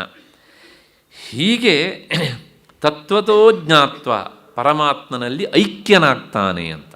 ಪರಮಾತ್ಮನಲ್ಲಿ ಒಂದಾಗಿ ಬಿಡ್ತಾನೆ, ಒನ್ನೆಸ್ ಅಂತ ಹೇಳ್ತೇವಲ್ಲ ಹಾಗೆ. ಈ ಐಕ್ಯನಾಗುವುದು ಅಂದ ತಕ್ಷಣ ಮತ್ತೆ ಇದರಲ್ಲಿ ಎರಡು ಪ್ರಕಾರಗಳಿವೆ. ಪರಮಾತ್ಮನಲ್ಲಿ ಐಕ್ಯನಾಗುವುದು ಅನ್ನೋದಕ್ಕೆ ಹೆಸರು ಮುಕ್ತನಾಗುವುದು, ಅಂದರೆ ಸಂಸಾರದಿಂದ ಬಿಡುಗಡೆ, ಪರಮಾತ್ಮನಲ್ಲಿ ಒಂದಾಗುವುದು ಅಂತ ಅರ್ಥ. ಇಲ್ಲಿಂದ ಬಿಡಿಸ್ಕೊಂಡ ಎಲ್ಲಿ ಹೋದ ಅಂತ ಒಂದು ಪ್ರಶ್ನೆ ಬರುತ್ತಾ ಇಲ್ವಾ? ಹಾಗೆ ಅಲ್ಲಿ ಐಕ್ಯನಾದ. ಅಲ್ಲಿ ಐಕ್ಯನಾಗುವಾಗ ಆ ಐಕ್ಯ ಆಗುವ ಪ್ರಕ್ರಿಯೆಯಲ್ಲಿ ಎರಡು ಪ್ರಕಾರಗಳಿವೆ. ಮೊದಲನೇದು ಜೀವನ್ಮುಕ್ತಿ ಅಂತ, ಇನ್ನೊಂದು ವಿದೇಹ ಮುಕ್ತಿ ಅಂತ. ಈ ಎರಡು ಪ್ರಕಾರಗಳನ್ನು ಸಹ ಈ ಶ್ಲೋಕ ಹೇಳುತ್ತೆ. ಈ ಶ್ಲೋಕ ಬಹಳ ಅದ್ಭುತವಾದ ಶ್ಲೋಕ ಇದು. ಜೀವನ್ಮುಕ್ತಾವಸ್ಥೆಯನ್ನು ಹೇಳುವಂಥದ್ದು ಈ ಶಬ್ದ ನೋಡಬೇಕು, ಜ್ಞಾತ್ವಾ ವಿಶತೆ. ಜ್ಞಾತ್ವ ಅಂದರೆ ನನ್ನನ್ನು ತಿಳಿತಾನೆ, ವಿಶತೆ ನನ್ನಲ್ಲಿ ಐಕ್ಯನಾಗ್ತಾನೆ. ಅಂದರೆ ಅವನ ದೇಹ ಬದುಕಿರುವಾಗಲೇ, ಉಳಿದಿರುವಾಗಲೇ ನನ್ನನ್ನು ತಿಳಿದು ಆತ ನನ್ನಲ್ಲಿ ಒಂದಾಗಿ ಬಿಡ್ತಾನೆ. ಇದು ಜೀವನ್ಮುಕ್ತಿ ಅವಸ್ಥೆಯನ್ನು ಹೇಳುವ ಪದಭಾಗ. ಹೀಗೆ ಮಾಡಿಕೊಂಡಾಗ ಇಂತಹ ಜೀವನ್ಮುಕ್ತನೇ, ಅವನಿಗೆ ದೇಹ ಇರುತ್ತಲ್ಲ, ದೇಹ ಇವನು ಭಗವತ್ ಸಾಕ್ಷಾತ್ಕಾರ ಜ್ಞಾನ ಬಂದ ತಕ್ಷಣ ಒಂದು ದೇಹ ಬಿದ್ದು ಹೋಗಬೇಕು ಅಂತ ನಿಯಮ ಇಲ್ಲ, ಬಿದ್ದು ಹೋಗೋದಿಲ್ಲ, ಅದು ಉಳಿದಿರುತ್ತೆ. ಅವನ ದೇಹ ಬಿದ್ದ ಮೇಲೆ ಆತ ಏನಾಗ್ತಾನೆ? ಮುಕ್ತ ಅಂತ ಕರೆಸ್ಕೊಳ್ತಾನೆ. ಹಾಗೆ ಮುಕ್ತನಾಗುವುದಕ್ಕೆ ವಿದೇಹ ಮುಕ್ತ ಅಂತ ಹೆಸರು. ಅಲ್ಲಿ ಮುಂದಿನ ಶಬ್ದ ನೋಡಿ, ತದನಂತರಂ ವಿಶತೆ. ಪದಚ್ಛೇದ ಹೀಗೆ ಮಾಡ್ಕೊಳ್ಳಿ. ತದನಂತರಂ ವಿಶತೆ ಅಂದರೆ ದೇಹಪಾತ ಆದ ಮೇಲೆ ವಿಶತೆ, ಐಕ್ಯನಾಗ್ತಾನೆ ಅಂತ. ಎರಡನ್ನೂ ಒಂದೇ ಶ್ಲೋಕ ಹೇಳುತ್ತೆ. ಜ್ಞಾತ್ವಾ ವಿಶತೆ ಜೀವನ್ಮುಕ್ತನ ಸ್ಥಿತಿಯನ್ನು ಹೇಳೋದು, ತದನಂತರಂ ವಿಶತೆ ಅಂದರೆ ದೇಹ ಬಿದ್ದ ಮೇಲೆ ನನ್ನನ್ನು ಸೇರ್ತಾನೆ, ಅಂದರೆ ಸಂಪೂರ್ಣವಾಗಿ ಸೇರಿಬಿಡ್ತಾನೆ ಹೀಗೆ ಅಂತ. ಸಂಪೂರ್ಣವಾಗಿ ಸೇರ್ತಾನೆ. ನಾನು ಹೇಳಿದೆ, ನನ್ನ ಈ ಪದಪ್ರಯೋಗ ತಪ್ಪು, ಇದು ಅದನ್ನು ಹೇಳಲಿಕ್ಕೆ ಬೇರೆ ದಾರಿ ಇಲ್ಲದಿದ್ದರಿಂದ ಹಾಗೆ ಹೇಳಿದ್ದೇನೆ ಅಷ್ಟೇ. ಹೇಗೆ ಅಂದರೆ, ಈ ಜ್ಞಾನಿ ಪರಮಾತ್ಮನಲ್ಲಿ ಐಕ್ಯನಾಗಿ ಬಿಡ್ತಾನೆ. ಆದರೆ ಅವನ ಪ್ರಾರಬ್ಧ ಕರ್ಮವಶಾತ್ ಶರೀರ ಇನ್ನೂ ಉಳಿದಿರುತ್ತೆ.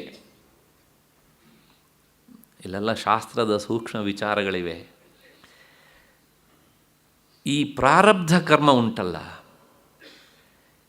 ಯಾವ ಪ್ರಾರಬ್ಧ ಕರ್ಮ ಫಲ ಕೊಡ್ತಾ ಇರುವಾಗ ಅವನಿಗೆ ಈ ಜ್ಞಾನ ಬಂತೋ, ಅದೇ ಪ್ರಾರಬ್ಧ ಕರ್ಮವೇ ಜ್ಞಾನ ಬಂದ ಮೇಲೂ ಸಹ ಅವನ ದೇಹ ಬೀಳದೇ ಇರುವ ಹಾಗೆ ತನ್ನ ಹಿಡಿತದಲ್ಲಿ ಇಟ್ಕೊಂಡಿರ್ತದೆ.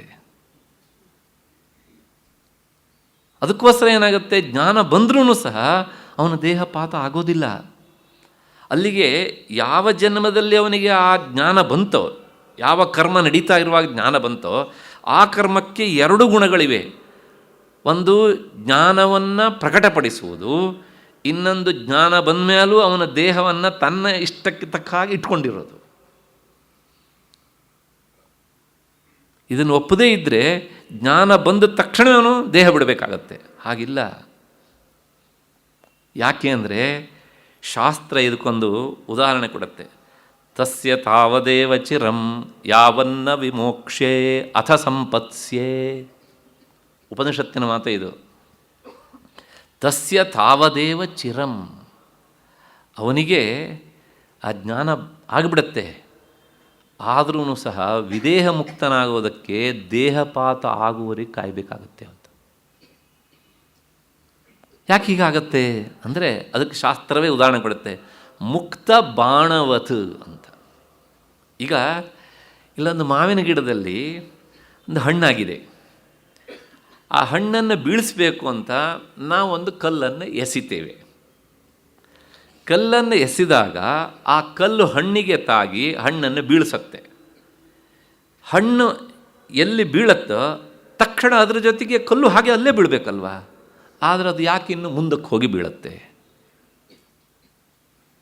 ಅಥವಾ ಒಬ್ಬ ಯೋಧ ತನ್ನ ಶತ್ರುವಿನ ಮೇಲೆ ಬಾಣಪ್ರಯೋಗ ಮಾಡ್ತಾನೆ. ಆ ಬಾಣ, ಬಿಟ್ಟ ಬಾಣ ಅವನ ಕೈಯನ್ನು ಕತ್ತರಿಸತ್ತೆ. ಕತ್ತರಿಸಿದ ತಕ್ಷಣ ಅದು ಮುಂದೆ ಹೋಗೋ ಅವಶ್ಯಕತೆ ಇಲ್ಲವಲ್ಲ, ಅದಲ್ಲೇ ಬಿದ್ದು ಹೋಗ್ಬೋದಿತ್ತಲ್ಲ. ಆದರೆ ಅದು ಎಷ್ಟೋ ದೂರ ಹೋಗಿ ಬೀಳುತ್ತೆ. ಯಾಕೆ?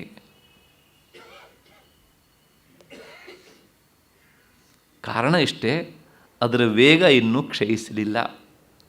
ಹಾಗೇನೆ ಜ್ಞಾನೋತ್ಪತ್ತಿ ಆಯಿತು, ಆದರೂ ಸಹ ದೇಹಪಾತ ಆಗಲಿಲ್ಲ.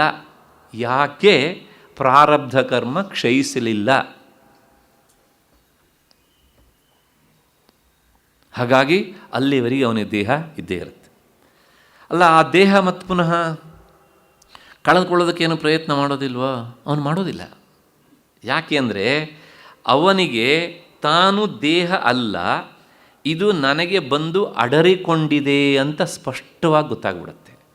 ಇಂಥ ಸ್ಥಿತಿಯಲ್ಲಿ ಅವನು ದೇಹವನ್ನು ಹೇಗೆ ನೋಡ್ತಾನೆ ಅಂದರೆ ಸ್ವಪ್ನದ ವಸ್ತುಗಳಂತೆ ಕಾಣ್ತಾನೆ. ಸ್ವಪ್ನದಲ್ಲಿ ಕಂಡ ವಸ್ತುವನ್ನು ಯಾರಾದರೂ ಎಚ್ಚರ ಆದಮೇಲೆ ಹಚ್ಚಿಕೊಂಡು ಹೋಗ್ತಾರಾ? ಇಲ್ವಲ್ಲ. ಹಾಗಾಗಿ ಅವನಿಗೆ ದೇಹ ಇದ್ದರೂ ಒಂದೇ, ಇಲ್ಲದೇ ಇದ್ದರೂ ಒಂದೇ. ಆದ್ದರಿಂದ ಅವನು ಅದರ ಬಗ್ಗೆ ಯೋಚನೆ ಮಾಡುವುದಿಲ್ಲ. ಒಂದು. ಇನ್ನೊಂದು, ಇಲ್ಲೊಂದು ಬಹಳ ಸೂಕ್ಷ್ಮವಾದ ವಿಚಾರವನ್ನು ಹೇಳ್ತಾರೆ. ಅವನಿಗೆ ಜ್ಞಾನ ಬಂದ ತಕ್ಷಣವೇ ಆ ದೇಹಪಾತ ಆಗದೇ ಇರೋದಕ್ಕೆ ಇನ್ನೊಂದು ಕಾರಣ ಉಂಟು ಅಂತ. ಏನು ಅಂದರೆ ಎರಡು ಕಾರಣ ಹೇಳ್ತಾರೆ. ಮೊದಲನೇ ಕಾರಣ ಇದು, ಇಂತಹ ಜ್ಞಾನ ಬಂದಾಗ ಅಂಥವನ್ನು ಅರಸಿಕೊಂಡು ಎಷ್ಟೋ ಜನ ಸಾಧಕ ಶಿಷ್ಯರು ಬರ್ತಾರೆ. ಅಂತಹ ಸಾಧಕ ಶಿಷ್ಯರಿಗೆ ಅವನು ಅಧ್ಯಾತ್ಮದ ದಾರಿಯನ್ನು ತೋರಿಸಬೇಕು ಅಂತಾದರೆ ಅವನಿಗೆ ದೇಹ ಇರಲೇಬೇಕಾದದ್ದು ಅನಿವಾರ್ಯ ಆಗ್ತದೆ. ಹಾಗಾಗಿ ಸಾಧಕ ಶಿಷ್ಯರ ಅದೃಷ್ಟದಿಂದಾಗಿ ಇಂತಹ ಜ್ಞಾನಿ ದೇಹ ಉಳಿದಿರುತ್ತೆ ಅಂತ. ಎಂಥ ಮಾತು ನೋಡ್ರಿ. ಹಾಗಿಲ್ಲದೇ ಇದ್ದರೆ ಅಧ್ಯಾತ್ಮ ಪರಂಪರೆಯ ಗುರು ಅಂತ ಯಾರು ಸಿಗ್ತಾರೆ ನಮಗೆ? ಹಾಗಾಗಿ ಸಾಧಕ ಲೋಕಕ್ಕೆ ಮಾರ್ಗದರ್ಶನ, ಅವನೇನು ಉಪದೇಶ ಮಾಡಬೇಕು ಅಂತಿಲ್ಲ, ಅವನು ಕಣ್ಣು ಬಿಟ್ಟು ನೋಡಿದರೆ ಸಾಕು, ಜನ್ಮ ಜನ್ಮಾಂತರದ ಸಂಶಯಗಳೆಲ್ಲ ಅಳಿದು ಹೋಗ್ತವೆ. ಆದ್ದರಿಂದ ಈ ಹಿನ್ನೆಲೆಯಲ್ಲಿ ಆತ ಅಂದರೆ ಅವನ ದೇಹ ಬದುಕಿರುತ್ತದೆ. ಇದು ಒಂದು ರೀತಿಯ ಸಮಾಧಾನ. ಮತ್ತು ಇಂತಹ ಜೀವನ್ಮುಕ್ತರಾದವರು ಸಹ ದೇಹಪಾತ ಆದ ಮೇಲೆ, ನಾನು ಇನ್ನು ವಿದೇಹ ಮುಕ್ತಿಗೆ ವಿಚಾರಕ್ಕೆ ಬರಲಿಲ್ಲ, ಅವರು ಜೀವನ್ಮುಕ್ತರೂ ಸಹ ಕೆಲವು ಸಲ ಜನ್ಮ ಎತ್ತುತ್ತಾರಂತೆ. ಬ್ರಹ್ಮಸೂತ್ರದಲ್ಲಿ ಈ ಮಾತನ್ನು ವೇದವ್ಯಾಸರು ಹೇಳ್ತಾರೆ. ಆಧಿಕಾರಿಕ ಮಂಡಲಸ್ಥೇ ಅಂತ ಸೂತ್ರ. ಅಂದರೆ ಅವರು ಅಧಿಕಾರಿ ಪುರುಷರಾಗಿ ಪರಮಾತ್ಮನ ಸಂಕಲ್ಪದಂತೆ ಪ್ರಪಂಚದ ಕಾರ್ಯವನ್ನು ನಿರ್ವಹಣೆ ಮಾಡೋದಕ್ಕೋಸ್ಕರ ಜನ್ಮ ಎತ್ತಿ ಬರ್ತಾರೆ. ಪ್ರಾಯಶಃ ರಾಮಕೃಷ್ಣ ಪರಮಹಂಸರ ವಿಚಾರವನ್ನು ನೀವು ಓದ್ತಾ ಹೋದಾಗ ಅವರೂ ಈ ಮಾತನ್ನು ಹೇಳ್ತಾರೆ. ಆಚಾರ್ಯ ಶಂಕರರು ಅವರು ಈ ರೀತಿಯಲ್ಲಿ ಬಂದವರು ಅಂತ. ಮತ್ತು ಬ್ರಹ್ಮಸೂತ್ರದಲ್ಲಿ ಅವರೂ ಭಾಷೆಯಲ್ಲಿ ಈ ಮಾತನ್ನು ಬರೀತಾರೆ. ಸೂತ್ರವೇ ಹಾಗುಂಟು. ವೇದವ್ಯಾಸರು ಅವರಿಗೆಲ್ಲ ಏನು ಕೆಲಸ ಇಲ್ಲಿ? ಆಧಿಕಾರಿಕ ವ್ಯಕ್ತಿಗಳಾಗಿ ಪುರುಷರಾಗಿ ಅವರು ಬಂದು ಪ್ರಪಂಚದಲ್ಲಿ ಜ್ಞಾನ ವಿಸ್ತಾರ ಮಾಡ್ತಾರೆ. ಹಾಗಾಗಿ ಮುಕ್ತರಾದವರೂ ಸಹ ಭಗವನ್ನೇಮಕ್ಕೆ ಒಳಪಟ್ಟು ಕೆಲವು ಸಲ ಜನ್ಮ ಎತ್ತುತ್ತಾರೆ. ಆದರೆ ಅವರಿಗೆ ಗೊತ್ತಿರುತ್ತೆ, ನಾನು ಸಂಸಾರಿಯಲ್ಲ, ನಾನು ಬಂದದ್ದು ಇದಕ್ಕೋಸ್ಕರ ಅಂತ. ಅದಾದ ಮೇಲೆ ಯಾವ ಅಟ್ಯಾಚ್ಮೆಂಟ್ ಇಲ್ಲದೆ ಹೋಗ್ತಾ ಇರ್ತಾರೆ ಅವರು. ನಮ್ಮ ಸರ್ಕಾರಿ ಆಫೀಸುಗಳಲ್ಲಿ ಟ್ರಾನ್ಸ್ಫರ್ ಆದಾಗ ಹೋಗೋದಿಲ್ಲ, ಇಲ್ಲೇ ಇರ್ತೀನಿ ಅಂತ ಹೇಳ್ತಾರಲ್ಲ, ನೋ, ಆ ತರಹ ಅಲ್ಲ. ಅಷ್ಟು ಹಿನ್ನೆಲೆಯಲ್ಲಿ ಜೀವನ್ಮುಕ್ತಾವಸ್ಥೆ ಆಯಿತು. ಆ ಜೀವನ್ಮುಕ್ತನೇ ದೇಹವನ್ನು ಬಿಟ್ಟಾಗ ವಿದೇಹ ಮುಕ್ತ. ಹಾಗಾಗುವುದಕ್ಕೆ ವಿದೇಹ ಮುಕ್ತಿ ಅಂತ ಹೆಸರು. ಈ ಎರಡು ಪ್ರಕಾರಗಳನ್ನು ಸಹ ಇಲ್ಲಿ ಈ ಶ್ಲೋಕದಲ್ಲಿ ಭಗವಂತ ತಿಳಿಸಿಕೊಡ್ತಾನೆ. ಇದಕ್ಕೇನಾದರೂ ಆಧಾರ ಉಂಟೋ? ಗೀತೆಯ ಶ್ಲೋಕ ಮಾತ್ರ ಆಧಾರ ಅಂದರೆ ಉಪನಿಷತ್ತೇ ಆಧಾರ. ವಿಮುಕ್ತಶ್ಚ ವಿಮುಚ್ಯತೆ. ವಿಮುಕ್ತಶ್ಚ, ಈಗ ದೇಹ ಇರುವಾಗಲೇ ಅವನು ವಿಮುಕ್ತನಾಗಿದ್ದ, ಅವನೇ ದೇಹಪಾತ ಆದ ಮೇಲೆ ವಿಮುಚ್ಯತೆ, ವಿದೇಹ ಮುಕ್ತನಾದ ಅಂತ ವ್ಯವಹಾರ. ಇದು ಒಂದು ಉಪನಿಷತ್ತಿನ ವಾಕ್ಯ. ಇನ್ನೊಂದು ಭೂಯಶ್ಚಾಂತೆ ವಿಶ್ವಮಾಯಾ ನಿವೃತ್ತಿ, ಇದು ಉಪನಿಷತ್ತಿನ ವಾಕ್ಯ. ತತ್ವಜ್ಞಾನದಿಂದ ಅವನ ಅಜ್ಞಾನ ನಿವೃತ್ತಿಯಾಗಿ ಹೋಗಿರುತ್ತದೆ. ಆದ್ರೂ ಸಹ ನಿವೃತ್ತಿಯಾದಂತಹ ಅವಿದ್ಯೆ ಅದು ಲೇಷ ರೂಪದಲ್ಲಿ ಉಳಿದಿರುತ್ತದೆ. ಅದರಿಂದಾಗಿ ಅವನು ಪ್ರಾರಬ್ಧ ಕರ್ಮ ಕೆಲಸ ಮಾಡ್ತಾ ಇರ್ತದೆ. ಸಾಂಬಾರೆಲ್ಲ ಖರ್ಚಾಗಿಬಿಟ್ಟಿದೆ, ಆದರೆ ಎಲ್ಲೋ ಸುತ್ತಲೂ ಅದು ಅಂಟ್ಕೊಂಡಿರ್ತದೆಲ್ಲ, ಅದು ಲೇಷ. ಈ ಎಲ್ಲ ಉದಾಹರಣೆ ಕೊಡಬಾರ್ದು ನಾನು, ಆದರೆ ಅರ್ಥ ಮಾಡಲಿಕ್ಕೆ ಬೇರೆ ದಾರಿ ಇಲ್ಲದೇ ಇದ್ದದ್ರಿಂದ ಅಸಹಾಯಕನಾಗಿ ಹೇಳ್ತಿದ್ದೇನೆ. ಆ ಲೇಷ ಒಳೆದಿರುತ್ತೆ, ಲೇಷದಿಂದಾಗಿ ಅವನ ದೇಹ ಬದುಕಿರುತ್ತೆ. ಅದನ್ನೇ ಪ್ರಾರಬ್ಧ ಕರ್ಮ ಅಂತ ಹೇಳೋದು. ಆಗ ಏನಾಗುತ್ತೆ ಕೇಳಿದರೆ, ಆ ಲೇಷವೂ ಯಾವಾಗ ಹೋಗುತ್ತೆ ಅಂದರೆ ಆ ಪ್ರಾರಬ್ಧ ಕರ್ಮ ಗತಿಸಿದಾಗ ದೇಹ ಬಿದ್ದೋಗುತ್ತಲ್ಲ, ಆಗ ಆತ ಪೂರ್ತಿಯಾಗಿ ಪ್ರಾರಬ್ಧ ಕರ್ಮವನ್ನು ಕಳ್ಕೊಂಡು ಬಿಡ್ತಾನೆ. ಮತ್ತೆ ಅವನಿಗೆ ಹುಟ್ಟಿಲ್ಲ. ಮತ್ತೆ ಹುಟ್ಟಬೇಕು ಅಂತಾದರೆ ಆಧಿಕಾರಿಕ ವ್ಯಕ್ತಿಯಾಗಿ ಬರಬಹುದು, ಬರಲೇಬೇಕು ಅಂತ ಇಲ್ಲ. ಇಷ್ಟು ಹಿನ್ನೆಲೆ ನೋಡಿ. ಜ್ಞಾತ್ವಾ ವಿಶತೆ ಮತ್ತು ತದನಂತರಂ ವಿಶತೆ, ವಿದೇಹ ಮುಕ್ತಿಗೆ ಸಂಬಂಧಪಟ್ಟಿದ್ದು. ತದನಂತರಂ ದೇಹಪಾತ ಆದ ಮೇಲೆ ಭಗವಂತನಲ್ಲಿ ಐಕ್ಯನಾಗ್ತಾನೆ. ಪೂರ್ತಿಯಾಗಿ ಅಜ್ಞಾನದ ಲೇಷವನ್ನು ಕಳಕೊಂಡು ಪ್ರಾರಬ್ಧ ಕರ್ಮವನ್ನು ಕಳಕೊಂಡು ತದನಂತರಂ ವಿಶತೆ ಅಂತ. ಇಷ್ಟಾದ ಮೇಲೆ ಮತ್ತೆ ಅಲ್ಲಿ ಇನ್ನೊಂದು ಶಬ್ದ ಉಂಟು ಅಲ್ಲಿ, ತಥೋ ಮಾಂ ತತ್ವತೋ ಜ್ಞಾತ್ವಾ, ತತ್ವತಃ ಜ್ಞಾತ್ವಾ ವಿಶತೆ. ಈಗ ಅದು ಪೂರ್ತಿ ಅನ್ವಯ ಮಾಡಿಕೊಳ್ಳಿ. ತತ್ವತಃ ಜ್ಞಾತ್ವಾ ವಿಶತೆ, ಮಾಂ ವಿಶತೆ. ಮಾಂ ಅಂದರೆ ನನ್ನನ್ನು, ಆತ್ಮವಸ್ತು ಅನ್ನಂತ ಅರ್ಥ. ಇಲ್ಲಿ ಭಗವತ್ಪಾದರ ಭಾಷ್ಯ, ನಾತ್ರ ಜ್ಞಾನಾಂತರ ಪ್ರವೇಶ ಕ್ರಿಯೆ ಭಿನ್ನೇ ವಿವಕ್ಷತೆ. ಇಲ್ಲಿ ಭಗವಂತನ ಆತ್ಮವಸ್ತುವಿನ ಜೊತೆಗೆ ಒಂದಾಗ್ತಾನೆ, ಅದಕ್ಕೂ ಮೊದಲು ತಿಳಿತಾನೆ. ಶಬ್ದ ಹೇಗುಂಟು? ತತ್ವತಃ ಜ್ಞಾತ್ವಾ ವಿಶತೆ, ತಾತ್ವಿಕವಾಗಿ ತಿಳಿಯೋದು ಮತ್ತು ಐಕ್ಯನಾಗುವುದು. ತಿಳಿಯುವುದು ಒಂದು, ಐಕ್ಯನಾಗುವುದು ಒಂದು ಅಂತ ಕೇಳಿದಾಗ ನಮ್ಮ ಮನಸ್ಸಿಗೆ ಬರ್ತದೆ. ಹಾಗೆ ಅಲ್ಲ. ಯಾಕೆ ಅಂದರೆ ಅವರೇ ಹೇಳ್ತಾರೆ, ಫಲಾಂತರಾಭಾವಾತ್, ಅದಕ್ಕೆ ಬೇರೆ ಫಲ ಇಲ್ಲ, ತಿಳಿಯುವುದೇ ಫಲ. ತಿಳ್ಕೊಂಡು ಎಷ್ಟೋ ವರ್ಷ ಆಯಿತು, ಆಮೇಲೆ ವಿಷತೆ, ಐಕ್ಯನಾಗ್ತಾನೆ. ಹಾಗಲ್ಲ. ಆ ತಿಳುವಳಿಕೆ ಬಂದ ಮೇಲೆ ಐಕ್ಯ ಆಗೋದ್ರ ಮಧ್ಯದಲ್ಲಿ ಕಾಲ ವ್ಯವಧಾನವೇ ಇಲ್ಲ. ಅದು ಎರಡೂ ಬೇರೆ ಬೇರೆ ಕ್ರಿಯೆಗಳು ಅಲ್ಲ. ಈ ಮಾತನ್ನು ಹೇಳಿದಾಗ ನಿಮಗೊಂದು ಸಂಶಯ ಬರಬಹುದು, ಲೋಕದಲ್ಲಿ ಇಂಥದ್ದು ಯಾವುದಾದ್ರೂ ಉಂಟನ್ರಿ? ಎರಡು ಕ್ರಿಯೆ ಒಟ್ಟೊಟ್ಟಿಗೆ ಆಗೋದು, ಎರಡು ಬೇರೆ ಬೇರೆ ಅಲ್ವೇ ಅಲ್ಲ. ಹಾಗೆ ಉಂಟಾ ಅಂತ ಕೇಳಿದರೆ ಉಂಟು. ಒಂದೆರಡು ಉದಾಹರಣೆ ಕೊಡ್ತೇನೆ ನೋಡಿ. ಕಣ್ಣು ಬಿಟ್ಟು ನೋಡ್ತಾನೆ ಅಂದರೆ ಕಣ್ಣು ಬಿಡ್ತಾನೆ, ನೋಡ್ತಾನೆ. ಪ್ರಶ್ನೆ ಇಷ್ಟೇ, ಕಣ್ಣು ಬಿಟ್ಟು ಆದಮೇಲೆ ಎಷ್ಟೊತ್ತು ಅವನು ನೋಡದೇ ಇರೋದಿಲ್ಲ, ಆಮೇಲೆ ನೋಡ್ತಾನೆ. ಎರಡು ಕ್ರಿಯೆ ಒಟ್ಟಿಗಾಗುತ್ತೋ, ಅಥವಾ ಕಣ್ಣು ಬಿಟ್ಟಾದಮೇಲೆ ಒಂದು ವಾರ ಕಳೆದ ಮೇಲೆ ಆಮೇಲೆ ನೋಡ್ತಾನೆ, ಅಥವಾ ಕಣ್ಣು ಬಿಟ್ಟಾದಮೇಲೆ 2 ತಾಸು ಆದಮೇಲೆ ಆಮೇಲೆ ನೋಡ್ತಾನೆ, ಹೇಳ್ಬೋದಾ? ಇಲ್ಲ. ಹಾಗಿದ್ರೆ ಕಣ್ಣು ಬಿಟ್ಟು ನೋಡ್ತಾನೆ. ಪ್ರಯೋಗ ಮಾಡ್ತೇವೆ ನಾವೆಲ್ಲರೂ ಸಹ. ಅಂದರೆ ಆ ಕಣ್ಣು ಬಿಡುವುದೇ ನೋಡುವುದು. ಕಣ್ಣು ಬಿಡ್ತಾ ಬಿಡ್ತಾ ನೋಡೋದು, ವೈಲ್ ಗೋಯಿಂಗ್ ಅಂತ ಹೇಳ್ತೇವಲ್ಲ ಹಾಗೆ. ಹಾಗೇನೆ ಎಷ್ಟಾರು ಉದಾಹರಣೆ ಕೊಡ್ಬೋದು ಇದಕ್ಕೆ. ಉಂಡು ತೃಪ್ತನಾಗ್ತಾನೆ, ಊಟ ಮಾಡಿದ 2 ತಾಸು ಆದಮೇಲೆ ತೃಪ್ತಿ ಆಯಿತು ಅಂತ ಉಂಟಾ? ಮತ್ತು ಹಾಗಿದ್ರೆ ಊಟ ಮಾಡ್ತಾ ಮಾಡ್ತಾ ವೈಲ್ ಈಟಿಂಗ್ ಗೆಟ್ಟಿಂಗ್ ತೃಪ್ತಿ, ಹೌದು ತಾನೇ? ಅಥವಾ ಇವತ್ತು ಊಟ ಮಾಡಿ ಆದಮೇಲೆ ನಾಳೆ ತೃಪ್ತಿ ಆಯಿತು ಅಂತ ಉಂಟಾ? ಅಂದರೆ ಊಟ ಮಾಡುವುದು ಮತ್ತು ತೃಪ್ತಿ ಆಗುವುದು, ಈ ಎರಡು ಕ್ರಿಯೆ ಬೇರೆ ಬೇರೆ ಅಲ್ಲ. ಅದು ಎರಡರ ಮಧ್ಯದಲ್ಲಿ ಕಾಲದ ವ್ಯವಧಾನ ಇಲ್ಲ, ಎರಡೂ ಒಂದೇ. ಮತ್ತು ನಾಲಿಗೆಯಲ್ಲಿಟ್ಟು ರುಚಿ ನೋಡ್ತಾನೆ. ನಾಲಿಗೆಯಲ್ಲಿಟ್ಟ ನಾಳೆ ರುಚಿ ಗೊತ್ತಾಯಿತು, ಹೇಳೋಣವ? ನಾಲಿಗೆಯಲ್ಲಿ ಇಡ್ತಾ ಇಡ್ತಾ ರುಚಿ ಗೊತ್ತಾಗತ್ತೆ ಅಲ್ವಾ?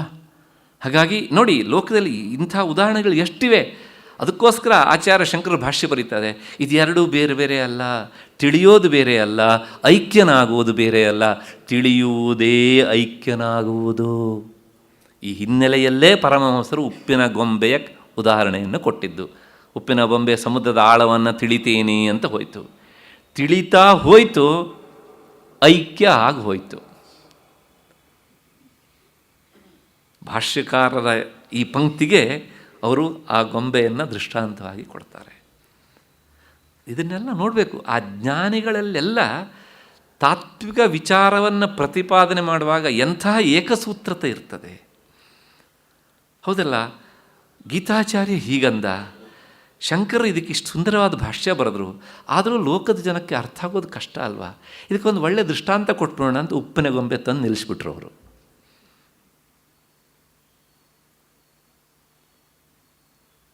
ಇದನ್ನೆಲ್ಲ ನೋಡ್ತಾ ಹೋದಾಗ ಗೀತೆಯನ್ನು ಎಲ್ಲೋ ಮೂಲೆಯಲ್ಲಿ ಕೂತ್ಕೊಂಡು ನಮಗೆ ನಾವೇ ಪಾಠ ಹೇಳ್ಕೊಳ್ಬೇಕು. ಆಗಾಗುವ ಆನಂದ ಉಂಟಲ್ಲ, ಅದು ಶಬ್ದದಿಂದ ಹೇಳಲಿಕ್ಕಾಗದೇ ಇರುವಂಥ. ಎಲ್ಲೋ ಒಂದು ಕಡೆಗೆ ಲೊಚ ಲೊಚ ಅನ್ನತ್ತೆ ನಮ್ಮ ಮನಸ್ಸೇನೆ. ಹೀಗೆ ವಿಶತೆ ತದನಂತರಂ, ಇಷ್ಟು ಹಿನ್ನೆಲೆಯಲ್ಲಿ ಇಂಥ ಜ್ಞಾನಿಯ ದೇಹಪಾತ ಆದರೆ ಎಲ್ಲಾದರೆ, ಹೇಗಾದರೆ ಏನಾದರೂ ವ್ಯತ್ಯಾಸ ಆಗತ್ತಾ ಅಂದರೆ ಏನೂ ವ್ಯತ್ಯಾಸ ಇಲ್ಲ. ಮತ್ತು ಶಾಸ್ತ್ರ ಅವನು ಎಲ್ಲಾದರೂ ತನ್ನ ದೇಹವನ್ನು ಬಿಡಲಿ, ಅದರಿಂದ ಅವನಿಗೆ ಏನೂ ನಷ್ಟ ಇಲ್ಲ. ಎಲ್ಲೆಲ್ಲಿ? ತೀರ್ಥೇ ಶ್ವಪಚಗ್ರಹೇವ ನಷ್ಟ ಸ್ಮೃತಿರಪಿ ದೇಹಂ ಜ್ಞಾನ ಸಕಾಲ ಮುಕ್ತ ಜ್ಞಾನ ಸಮಕಾಲ ಮುಕ್ತ ಕೈವಲ್ಯಮ್ಯಾತಿ ಹತಶೋಕ. ಅವನು ಬೇಕಾದರೆ ಕಾಶಿ ಕ್ಷೇತ್ರದಲ್ಲಿ ಹೋಗಿ ತನ್ನ ಈ ಭೌತಿಕ ದೇಹವನ್ನು ಬಿಡಲಿ, ಅದರಿಂದ ಅವನಿಗೇನು ವಿಶೇಷ ಲಾಭ ಇಲ್ಲ. ಶ್ವಪಚಗ್ರಹೆ, ನಾಯಿಯ ಮಾಂಸವನ್ನು ಬೇಯಿಸಿ ತಿನ್ನುವವನಿಗೆ ಶ್ವಪಚ ಅಂತ ಹೆಸರು. ಅವನ ಮನೆಯಲ್ಲಾದರೂ ತನ್ನ ಶರೀರವನ್ನು ಬಿಡಲಿ, ಅದರಿಂದ ನಷ್ಟ ಇಲ್ಲ. ಮತ್ತು ಮುಂದಿನ ಮಾತು, ನಷ್ಟ ಸ್ಮೃತಿರಪಿ. ಅಕಸ್ಮಾತ್ತಾಗಿ ಅವನು ದೇಹವನ್ನು ಬಿಡುವ ಕಾಲದಲ್ಲಿ ಅವನ ಪ್ರಾರಬ್ಧ ಕರ್ಮ ವಶದಿಂದ ಅವನಿಗೆ ಸನ್ನಿಪಾತಾದಿ ಜ್ವರ ಬಂದು ನೆನಪಿನ ಶಕ್ತಿ ಹೊರಟು ಹೋದದ್ದಿದ್ದರೆ, ಆ ಸಂದರ್ಭದಲ್ಲಿ ದೇಹಪಾತ ಆದರೆ ಅದರಿಂದಲೂ ನಷ್ಟ ಇಲ್ಲ. ಎಂತಹ ಮಾತು! ಯಾಕೆಂದರೆ ಜ್ಞಾನ ಸಮಕಾಲ ಮುಕ್ತ.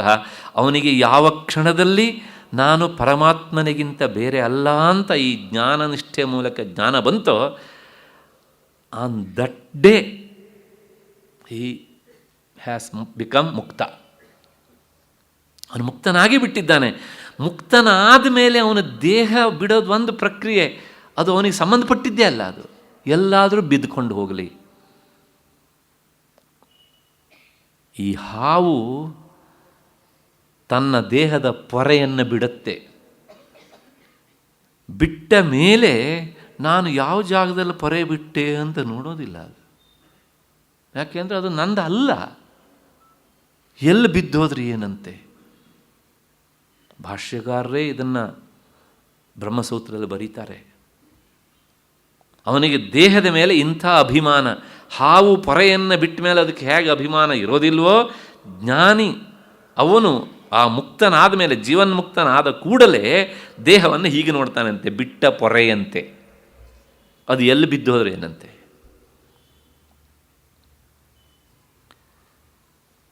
ಹೀಗೆ ಇನ್ನೊಂದು ಸಲ ಜ್ಞಾತ್ವಾ ವಿಶತೆ ಜೀವನ್ಮುಕ್ತನ ಸ್ಥಿತಿ, ಮತ್ತು ತದನಂತರಂ ವಿಶತೆ ಮತ್ತು ವಿದೇಹ ಮುಕ್ತನ ವಿಚಾರ.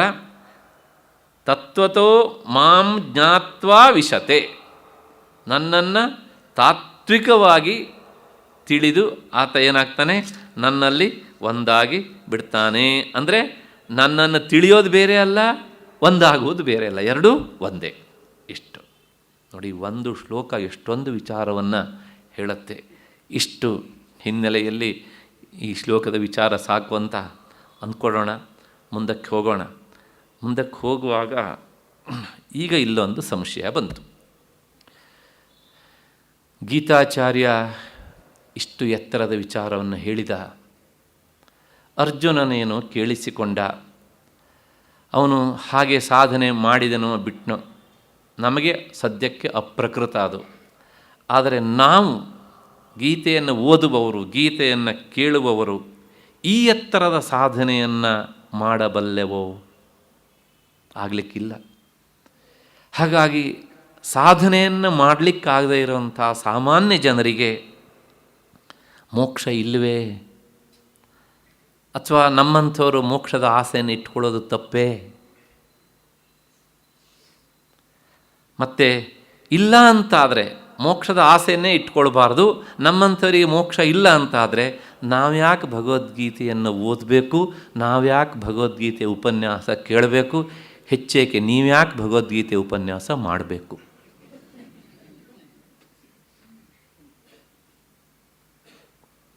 ಅಲ್ವಾ?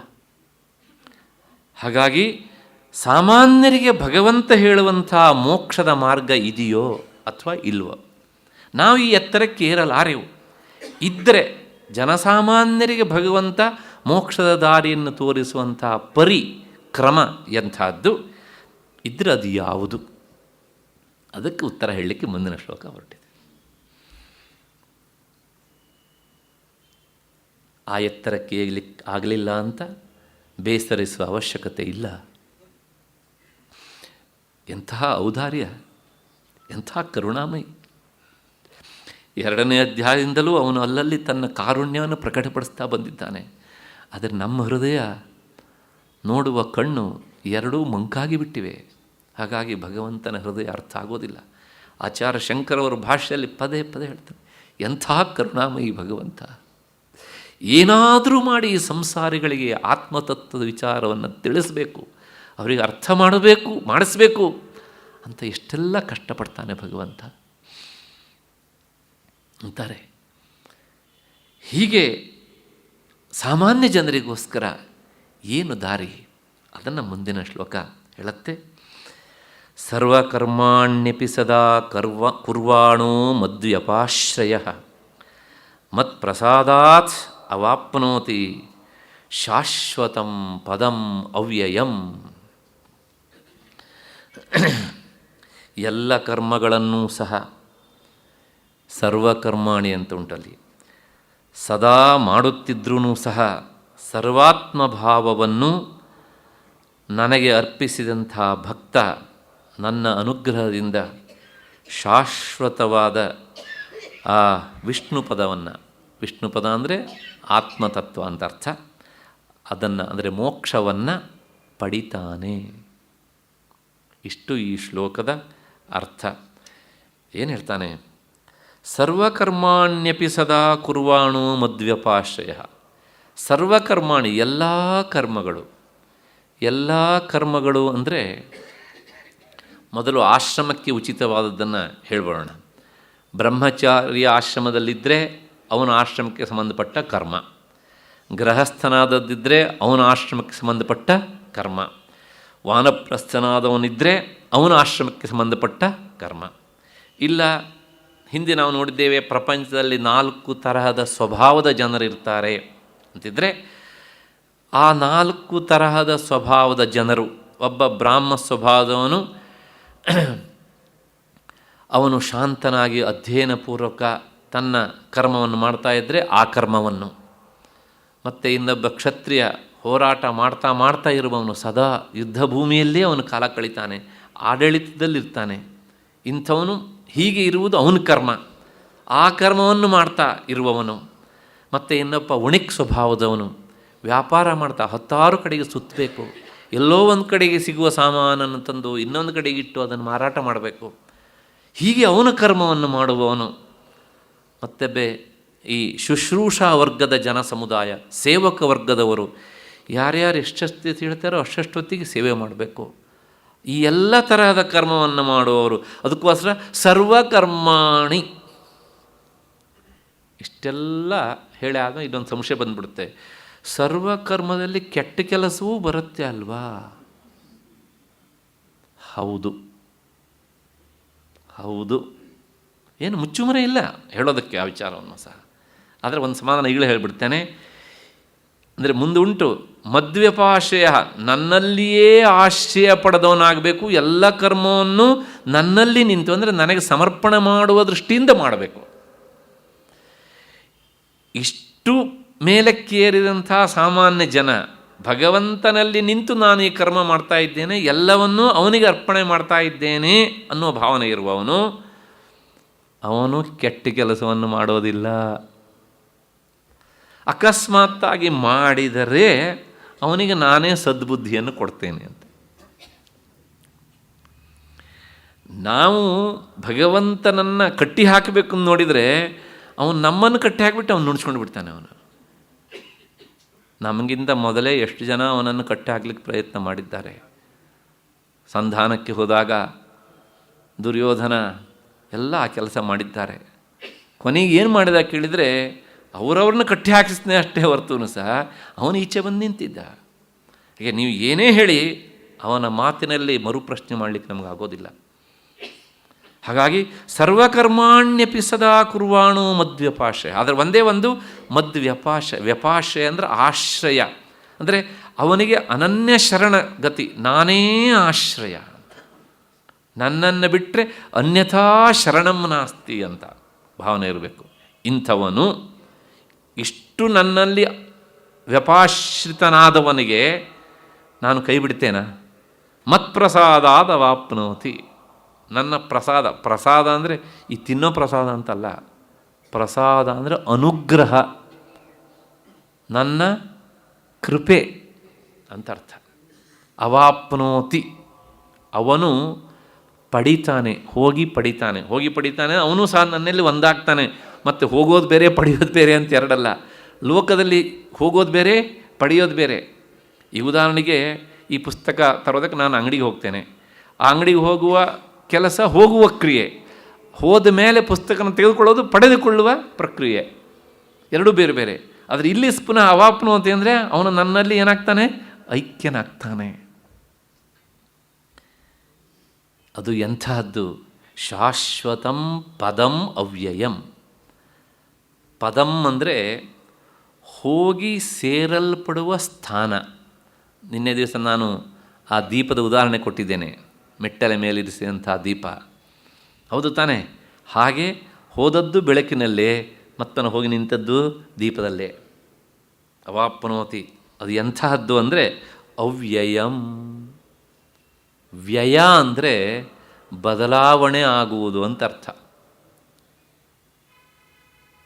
ನನ್ನ ಜೇಬಲ್ಲಿ 100 ರೂಪಾಯಿ ಇತ್ತು, 50 ರೂಪಾಯಿ ನಾನು ಯಾರಿಗೋ ಕೊಟ್ಟೆ, 50 ರೂಪಾಯಿ ವ್ಯಯ ಆಯಿತು. ನನ್ನ ಜೇಬಲ್ಲಿದ್ದ 100 ರೂಪಾಯಿ ಮಾರ್ಪಾಟಾಯಿತು, ಕಡಿಮೆ ಆಯಿತು. ಹೌದು ತಾನೇ? ಹಾಗಾಗಿ ಎಲ್ಲೆಲ್ಲಿ ವ್ಯಯ ಅಂತ ಹೇಳ್ತೇವೋ ಅಲ್ಲೆಲ್ಲ ಬದಲಾವಣೆ ಅಂತ ಅರ್ಥ. ಅವ್ಯಯ ಅಂದರೆ ಬದಲಾವಣೆ ಇಲ್ಲದಂತಹ ಸ್ಥಾನ. ಅಂದರೆ ಅಲ್ಲಿ ಹೋದ ಮೇಲೆ ಮತ್ತೆ ಆತ ಹಿಂತಿರುಗಿ ಬರುವುದಿಲ್ಲ. ಅದಕ್ಕೆ ಬೇಕಾದದ್ದು ಒಂದೇ ಒಂದು, ಮದ್ವ್ಯಪಾಶ್ರಿತ್ವ. ಭಗವಂತನೇ ನನಗೆ ಆಶ್ರಯ ಅನ್ನುವಂಥ ಭಾವನೆ ಬರಬೇಕು. ಅದು ಹೇಗೆ ಬರಬೇಕು ಅಂದರೆ, ಪ್ರತಿಯೊಂದು ಕೆಲಸವನ್ನು ಮಾಡಬೇಕಿದ್ರೂ ಸಹ ಬರಬೇಕಂತೆ. ಸರ್ವಕರ್ಮಾಣಿ ಸದಾ ಕುರ್ವಾಣ. ಅದಕ್ಕೆ ಎರಡರ್ಥ. ಸರ್ವಕರ್ಮಾಣಿ ಕುರ್ವಾಣ, ಎಲ್ಲ ಕೆಲಸವನ್ನೂ ಮಾಡುವವನು. ಸದಾ ಮದ್ವ್ಯಪಾಶ್ರಯ. ನೋಡಿ, ಆ ಅನ್ವಯವನ್ನು, ಆ ಸದಾ ಅನ್ನೋದನ್ನು ಮದ್ವ್ಯಪಾಶ್ರಯಕ್ಕೆ ಸೇರಿಸ್ಬಿಟ್ರೆ ಸದಾ ನನ್ನಲ್ಲಿ ಆಶ್ರಯ ಪಡೆದವನು ಅಂತ ಆಗ್ಬಿಡುತ್ತೆ. ಇನ್ನೊಂದರ್ಥ, ಯಾವಾಗಲೂ ಕರ್ಮ ಮಾಡ್ತಾನೇ ಇರ್ತಾನೆ, ಆದರೂ ನನ್ನನ್ನು ಅವನೇನು ಮಾಡ್ತಾ ಹೇಳಿದರೆ ಭಜಿಸ್ತಾನೇ ಇರ್ತಾನೆ.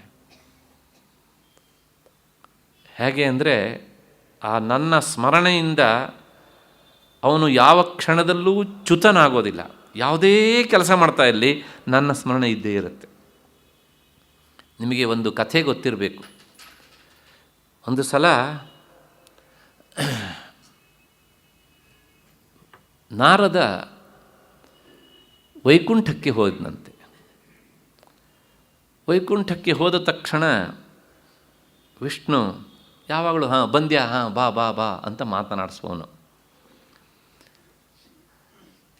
ಈ ಸಲ ನಾರದ ಹೋದಾಗ ಎಷ್ಟೊತ್ತಾದ್ರೂ ಸಹ ತದೇಕ ಚಿತ್ತದಿಂದ ಹೀಗೆ ಏನೋ ನೋಡ್ತಾ ಆಲೋಚನೆ ಮಾಡ್ತಾ ಇರುವಾಗ ಕುಳಿತಿದ್ದ. ನಾರದ ನೋಡಿದ, ಏನು ಇಷ್ಟು ಗಾಢವಾಗಿ ತಲ್ಲೀನನಾಗಿದ್ದಾನಲ್ಲ ಅಂತ. ಹಾಗೆ ಕೇಳಿದ್ದಂತೆ, ಏನು ಇಷ್ಟೊಂದು ಆಲೋಚನೆ ಮಾಡ್ತಾ ಇದೆಯಲ್ಲ ಅಂತ ಹೇಳಿ. ನಾನು ನಾರದ ಬಂದಿದ್ದು ನಿನಗೆ ಗೊತ್ತಾಗಲಿಲ್ಲಲ್ಲ, ನಿನ್ನ ಭಕ್ತ, ಶ್ರೇಷ್ಠ ಭಕ್ತ, ಭಕ್ತಾಗ್ರೇಸರ ಅಂತೆಲ್ಲ ಸ್ವಯಂ ಬಿರುದಾವಳಿಗಳಿಂದ ಹೇಳ್ಕೊಂಡ. ಆಗ ಗೊತ್ತಾಯಿತು ವಿಷ್ಣುವಿಗೆ, ಓಹೋ ಏನೋ ಸ್ವಲ್ಪ ಜಾಸ್ತಿ ಆದಂಗಿದೆ ಇದು ಅಂಥೇಳಿ. ತಕ್ಷಣ ಇಲ್ಲ, ನನ್ನ ಒಬ್ಬ ಕೃಷಿಕ ಭಕ್ತ ನಿರಂತರ ನನ್ನನ್ನು ಧ್ಯಾನ ಮಾಡ್ತಾ ಇದ್ದಾನೆ. ಹಾಗಾಗಿ ಅವನು ಆ ತನ್ನ ಕೆಲಸದ ಮಧ್ಯದಲ್ಲೂ ಸಹ ಸರ್ವದಾ ಕುರ್ವಾಣ ಮದ್ವ್ಯಪಾಶ್ರಯ, ಕೆಲಸ ಮಾಡ್ತಾ ನನ್ನನ್ನು ಎಷ್ಟು ಸ್ಮರಿಸ್ತಾನೆ ಅವನು. ಹಾಗಾಗಿ ಅವನ ಬಗ್ಗೆ ಯೋಚನೆ ಮಾಡ್ತಾ ಇದ್ದೆ ನಾನು. ಆಗ ನಾರದನ ಈಗೋ ಜಾಗೃತ ಆಯಿತು. ಅಲ್ಲ, ಭಕ್ತರಲ್ಲಿ ಪ್ರಹ್ಲಾದ, ನಾರದ, ಪರಾಶರ. ನಾರದ ಎರಡನೇ ಹೆಸರೇ ನಂದು. ನನ್ನಂಥವ್ರನ್ನ ಕಡೆಗಣಿಸಿ ಯಾವುದೊಬ್ಬ ಹಳ್ಳಿಯ ಗಮಾರ, ರೈತನ ಬಗ್ಗೆ ನೀನು ವಿಚಾರ ಮಾಡ್ತಾ ಇದೆಯಲ್ಲ, ಅವನೇನಂಥ ಶ್ರೇಷ್ಠನ ಅಂತ ಕೇಳಿದ ನಾರದ. ನನಗೇನೋ ಹಾಗೆ ಅನಿಸತ್ತಪ್ಪ, ಗೊತ್ತಿಲ್ಲ. ಛೇ ನಮ್ಮಂಥವ್ರ ಮುಂದೆ ಅವನಿಗೆ ಯಾವ ಲೆಕ್ಕ ಅಂದ ನಾರದ. ಓ ಹೌದಾ, ಹಾಗಿದ್ದು ಒಂದು ಕೆಲಸ ಮಾಡೋಣ ಅಂತ ಹೇಳಿ ಭಗವಂತನ ಪರೀಕ್ಷೆಯನ್ನು ಕೊಟ್ಟ. ಏನು ಅಂದರೆ, ಇನ್ನೇನಿಲ್ಲ ಬಾ ಹೋಗೋಣ ಅಂಥೇಳಿ ಒಂದು ಅಂಗಡಿಗೆ ಕರ್ಕೊಂಡು ಹೋಗಿ ಒಂದು ತೆರೆದ ಪಾತ್ರೆಯಲ್ಲಿ ಎಣ್ಣೆ ಹಾಕಿಬಿಟ್ಟು ಕೊಟ್ಟ. ನಾನು ಮುಂದೆ ಹೋಗ್ತೇನೆ, ಇದನ್ನು ನೀ ತಗೊಂಡು ಬಾ ನಿಧಾನ ತಲೆ ಮೇಲೆ ಇಟ್ಕೊಂಡು ಅಂತ. ತುಂಬ ತುಂಬಿದೆ ಎಣ್ಣೆ ಅದರೊಳಗೆ, ತೆರೆದ ಪಾತ್ರ ಅದು. ಆದರೆ ಒಂದು ಕಂಡೀಷನ್, ಒಂದು ಡ್ರಾಪ್ ಸಹ ಬಿದ್ದರೆ ಮತ್ತೆ ಪುನಃ ನಿನಗೆ ವೈಕುಂಠಕ್ಕೆ ಪ್ರವೇಶ ಇಲ್ಲ, ಬೀಳಬಾರ್ದು. ನಾನು ಗರುಡನನ್ನು ಏರಿ ಮುಂದಕ್ಕೆ ಹೋಗ್ತೇನೆ, ನೀ ಬಾ ಅಂತ ಹೇಳಿದೆ. ಹೋದ. ನಾರದ ಒಂದು ತಾಸು ಆದಮೇಲೆ ಬಂದ. ಮೆತ್ತ ಇಳಿಸ್ಬಿಟ್ಟು ಉಷಪ್ಪ ಅಂತ ಹೇಳಿ ಶ್ವಾಸ ಬಿಟ್ಟ. ನೋಡು, ಒಂದು ಡ್ರಾಪು ಸಹ ಚೆಲ್ಲದೆ ತಂದಿದ್ದೇನೆ ಅಂದ ನಾರದ. ವಿಷ್ಣು ಕೇಳಿದ, ಸರಿ ಸಂತೋಷ, ನೀ ಅಲ್ಲಿಂದ ಹೊರಟು ಇಲ್ಲಿ ಬರೋಷ್ಟೊತ್ತಿ ಎಷ್ಟೊತ್ತಾಯ್ತು? ಸುಮಾರು 2 ತಾಸು ಆಯ್ತಲ್ವ. ಈ 2 ತಾಸಲ್ಲಿ ನೀನು ನನ್ನನ್ನು ಎಷ್ಟು ಸಲ ಸ್ಮರಣೆ ಮಾಡಿದೆ?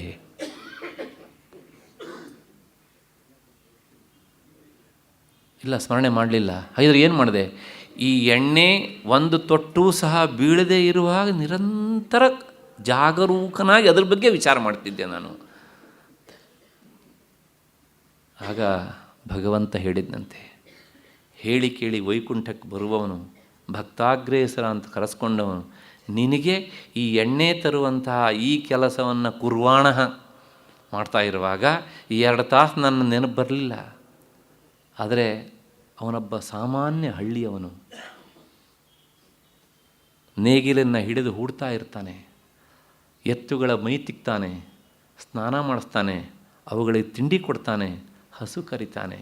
ಈ ಎಲ್ಲ ಸಂದರ್ಭದಲ್ಲೂ ಸಹ ಪಶ್ಯನ್ ಶೃಣ್ವನ್ ಅಂಥೇಳಿ ನಿರಂತರ ನನ್ನನ್ನು ಆತ ಏನು ಮಾಡ್ತಾನೆ? ಸ್ಮರಣೆ ಮಾಡ್ತಾನೇ ಇರ್ತಾನೆ. ನಿನಗೆ ಒಂದು ಸಲ ಈ ಕೆಲಸ ಕೊಟ್ಟಿದ್ದಕ್ಕೆ ನನ್ನ ಸ್ಮೃತಿ ಬಿಟ್ಟುಬಿಟ್ಟೆ ನೀನು. ಅವನು ನಿರಂತರ ಈ ಕೆಲಸ ಮಾಡ್ತಾನೆ, ಮದ್ವ್ಯಪಾಶ್ರಿತನಾಗಿದ್ದಾನೆ. ನೀನು ಇಲ್ಲಿದ್ದೇನೆ, ನನ್ನನ್ನು ಮರೀತೀಯೇ. ಹೇಳು, ಯಾರು ಶ್ರೇಷ್ಠ ಈಗ? ನಾರದ ಹಿಂಗಂದ. ಹೌದಪ್ಪ. ಯಾಕೆಂದರೆ, ಯಾಕೆ ಈ ಮಾತು? ನಾನು ಭಕ್ತ ಅಂತ ಹೇಳುವಂಥ ಅಹಂಕಾರ ಬರಬಾರ್ದು ಇಲ್ಲಿ. ಮತ್ತಷ್ಟೇ ಅಲ್ಲ, ನಾವು ಮಾಡುವ ಎಲ್ಲ ಕೆಲಸದ ಹೊಣೆಗಾರಿಕೆ ಅವನಿಗೆ. ಆದರೆ ನಾವೇನು ಮಾಡ್ತೇವೆ ಅಂದರೆ, ನಮ್ಮಿಂದ ಏನಾದರೂ ಕೆಟ್ಟ ಕೆಲಸ ಆಗಿಬಿಟ್ರೆ, ಅಯ್ಯೋ ನನ್ನ ಹತ್ರ ಕೆಟ್ಟ ಕೆಲಸ ಮಾಡಿಸ್ಬಿಟ್ಟೆ ನೀನು ಅಂತ ಅವನನ್ನು ಸ್ಮರಿಸಿಕೊಳ್ತೇವೆ. ಅಕಸ್ಮಾತ್ತಾಗಿ ಏನಾದರೂ ಗೊತ್ತಿಲ್ಲದೆ ನಾವು ಒಳ್ಳೆಯದನ್ನು ಮಾಡಿಬಿಟ್ರೆ, ನೋಡಿದ್ರಾ ನಾನು ಮಾಡಿದೆ ಈ ಕೆಲಸನ. ಅದಕ್ಕೋಸ್ಕರ ಭಗವಂತ ಹೇಳ್ತಾನೆ ಆ ಸದಾ ಎನ್ನುವ ಶಬ್ದವನ್ನು. ಅಂದರೆ ನೀನು ಯಾವುದೇ ಕರ್ಮವನ್ನು ಮಾಡು, ನೀವು ಒಳ್ಳೆಯದನ್ನು ನಿರಂತರ ಮಾಡ್ತಾ ಇದ್ದಾಗ ಅಕಸ್ಮಾತ್ತಾಗಿ ಕೆಟ್ಟದ್ದಾದರೆ ಅದಕ್ಕೂ ನಾನು ಬಾಧ್ಯಸ್ಥ. ಆದರೆ ಕೆಟ್ಟದ್ದನ್ನು ಮಾಡಿದ ಹಾಗೆ ಒಪ್ಕೊಂಡ ಹಾಗೆ ಒಳ್ಳೆಯದಾದರೆ ಅದಕ್ಕೂ ನಾನೇ ಬಾಧ್ಯಸ್ಥ ಅನ್ನೋದನ್ನು ಮರಿಬೇಡ. ಕೆಟ್ಟದ್ದಕ್ಕೆ ಮಾತ್ರ ನಾನು, ಒಳ್ಳೆಯದಕ್ಕೆಲ್ಲ ನೀನು ಆದರೆ ಮದ್ವ್ಯಪಾಶ್ರಿತತ್ವ ಬರೋದಿಲ್ಲ. ಹಾಗಾಗಿ ಸರ್ವಕರ್ಮಾಣ್ಯಪಿ ಸದಾ ಕುರ್ವಾಣೋ ಮದ್ವ್ಯಪಾಶ್ರಯ ಮತ್ಪ್ರಸಾದಾತ್ ಅವಾಪ್ನೋತಿ. ಅವನು ನನ್ನ ಪ್ರಸಾದದಿಂದ. ಅಂದರೆ ಏನು ಹೇಳ್ದಂಗಾಯ್ತು? ಒಬ್ಬ ಸಾಂಸಾರಿಕ ವ್ಯಕ್ತಿ ಆ ಮಟ್ಟದ ಸಾಧನೆಯನ್ನು ಮಾಡಲಿಕ್ಕಾಗದೆ, ಅದು ದೀರ್ಘಕಾಲದ ಸಾಧನೆ, ಹಿಂದಿನ ಶ್ಲೋಕದಲ್ಲಿ ಹೇಳಿದ್ದು. ಅದನ್ನು ಮಾಡಲಿಕ್ಕಾಗದೇ ಇದ್ದಾಗ ಅವನು ಒಂದೇ ಒಂದು ಏನು ಅಂದರೆ, ನಿರಂತರ ಅವನ ಮನಸ್ಸನ್ನು ಅವನು ಮಾಡುವ ಎಲ್ಲ ಕೆಲಸಗಳ ಮಧ್ಯದಲ್ಲೂ ಸಹ ನನ್ನನ್ನು ಸ್ಮರಿಸಿರಿ. ಅದಕ್ಕೋಸ್ಕರ ನಮ್ಮವರು ಪ್ರತಿಯೊಂದು ಕೆಲಸದಲ್ಲೂ ಸಹ ಬೆಳಗ್ಗೆ ಎದ್ದಾಗಿನಿಂದ ಹಿಡಿದು ಸಂಜೆಯವರೆಗೆ ಯಾವುದೇ ಕೆಲಸ ಮಾಡಬೇಕಿದ್ರೂ ಸಹ ಭಗವಂತನ ಸ್ಮರಣೆ. ಊಟದ ತನ್ನ ಮೊದಲು ಹಾಕಬೇಕಿದ್ರು ಕೃಷ್ಣ, ಆ ಪದ್ಯ ಉಂಟಲ್ಲ, ಕೃಷ್ಣ ಎನ್ನಬಾರದೆ, ಕೃಷ್ಣ ಎನ್ನಬಾರದೆ. ಆಯಾಸಗೊಂಡ್ರೆ ನಾವು ಏನೇನೋ ಅಂತೇವಲ್ಲ, ಆಗ ಭಗವಂತನ ಸ್ಮರಣೆ ಮಾಡು.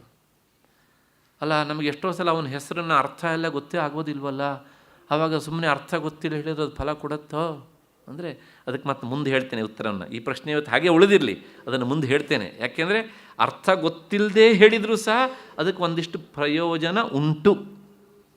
ಆದರೆ ಏನು ಕೇಳಿದರೆ ಆ ನಿರಂತರತೆ ಎನ್ನುವಂಥದ್ದು ಮಾತ್ರ ವಿಚ್ಛಿತ್ಯ ಆಗಕೂಡದು. ಅಷ್ಟು ಹಿನ್ನೆಲೆಯಲ್ಲಿ ಸಾಮಾನ್ಯ ಜನರಿಗೂ ಸಹ ಮೋಕ್ಷದ ದಾರಿ ತೆರೆದಿದೆ. ಅವರು ಮಾಡಬೇಕಾದದ್ದು ಒಂದೇ ಒಂದು, ಏನು ಅಂದರೆ ನನ್ನಲ್ಲಿ ಆಶ್ರಯವನ್ನು ಪಡಿಬೇಕು, ನಿರಂತರ ನನ್ನನ್ನು ಸ್ಮರಿಸಬೇಕು. ಅಷ್ಟಾದಾಗ ಅವರಿಗೆ ಶಾಶ್ವತವಾದ ಪದ.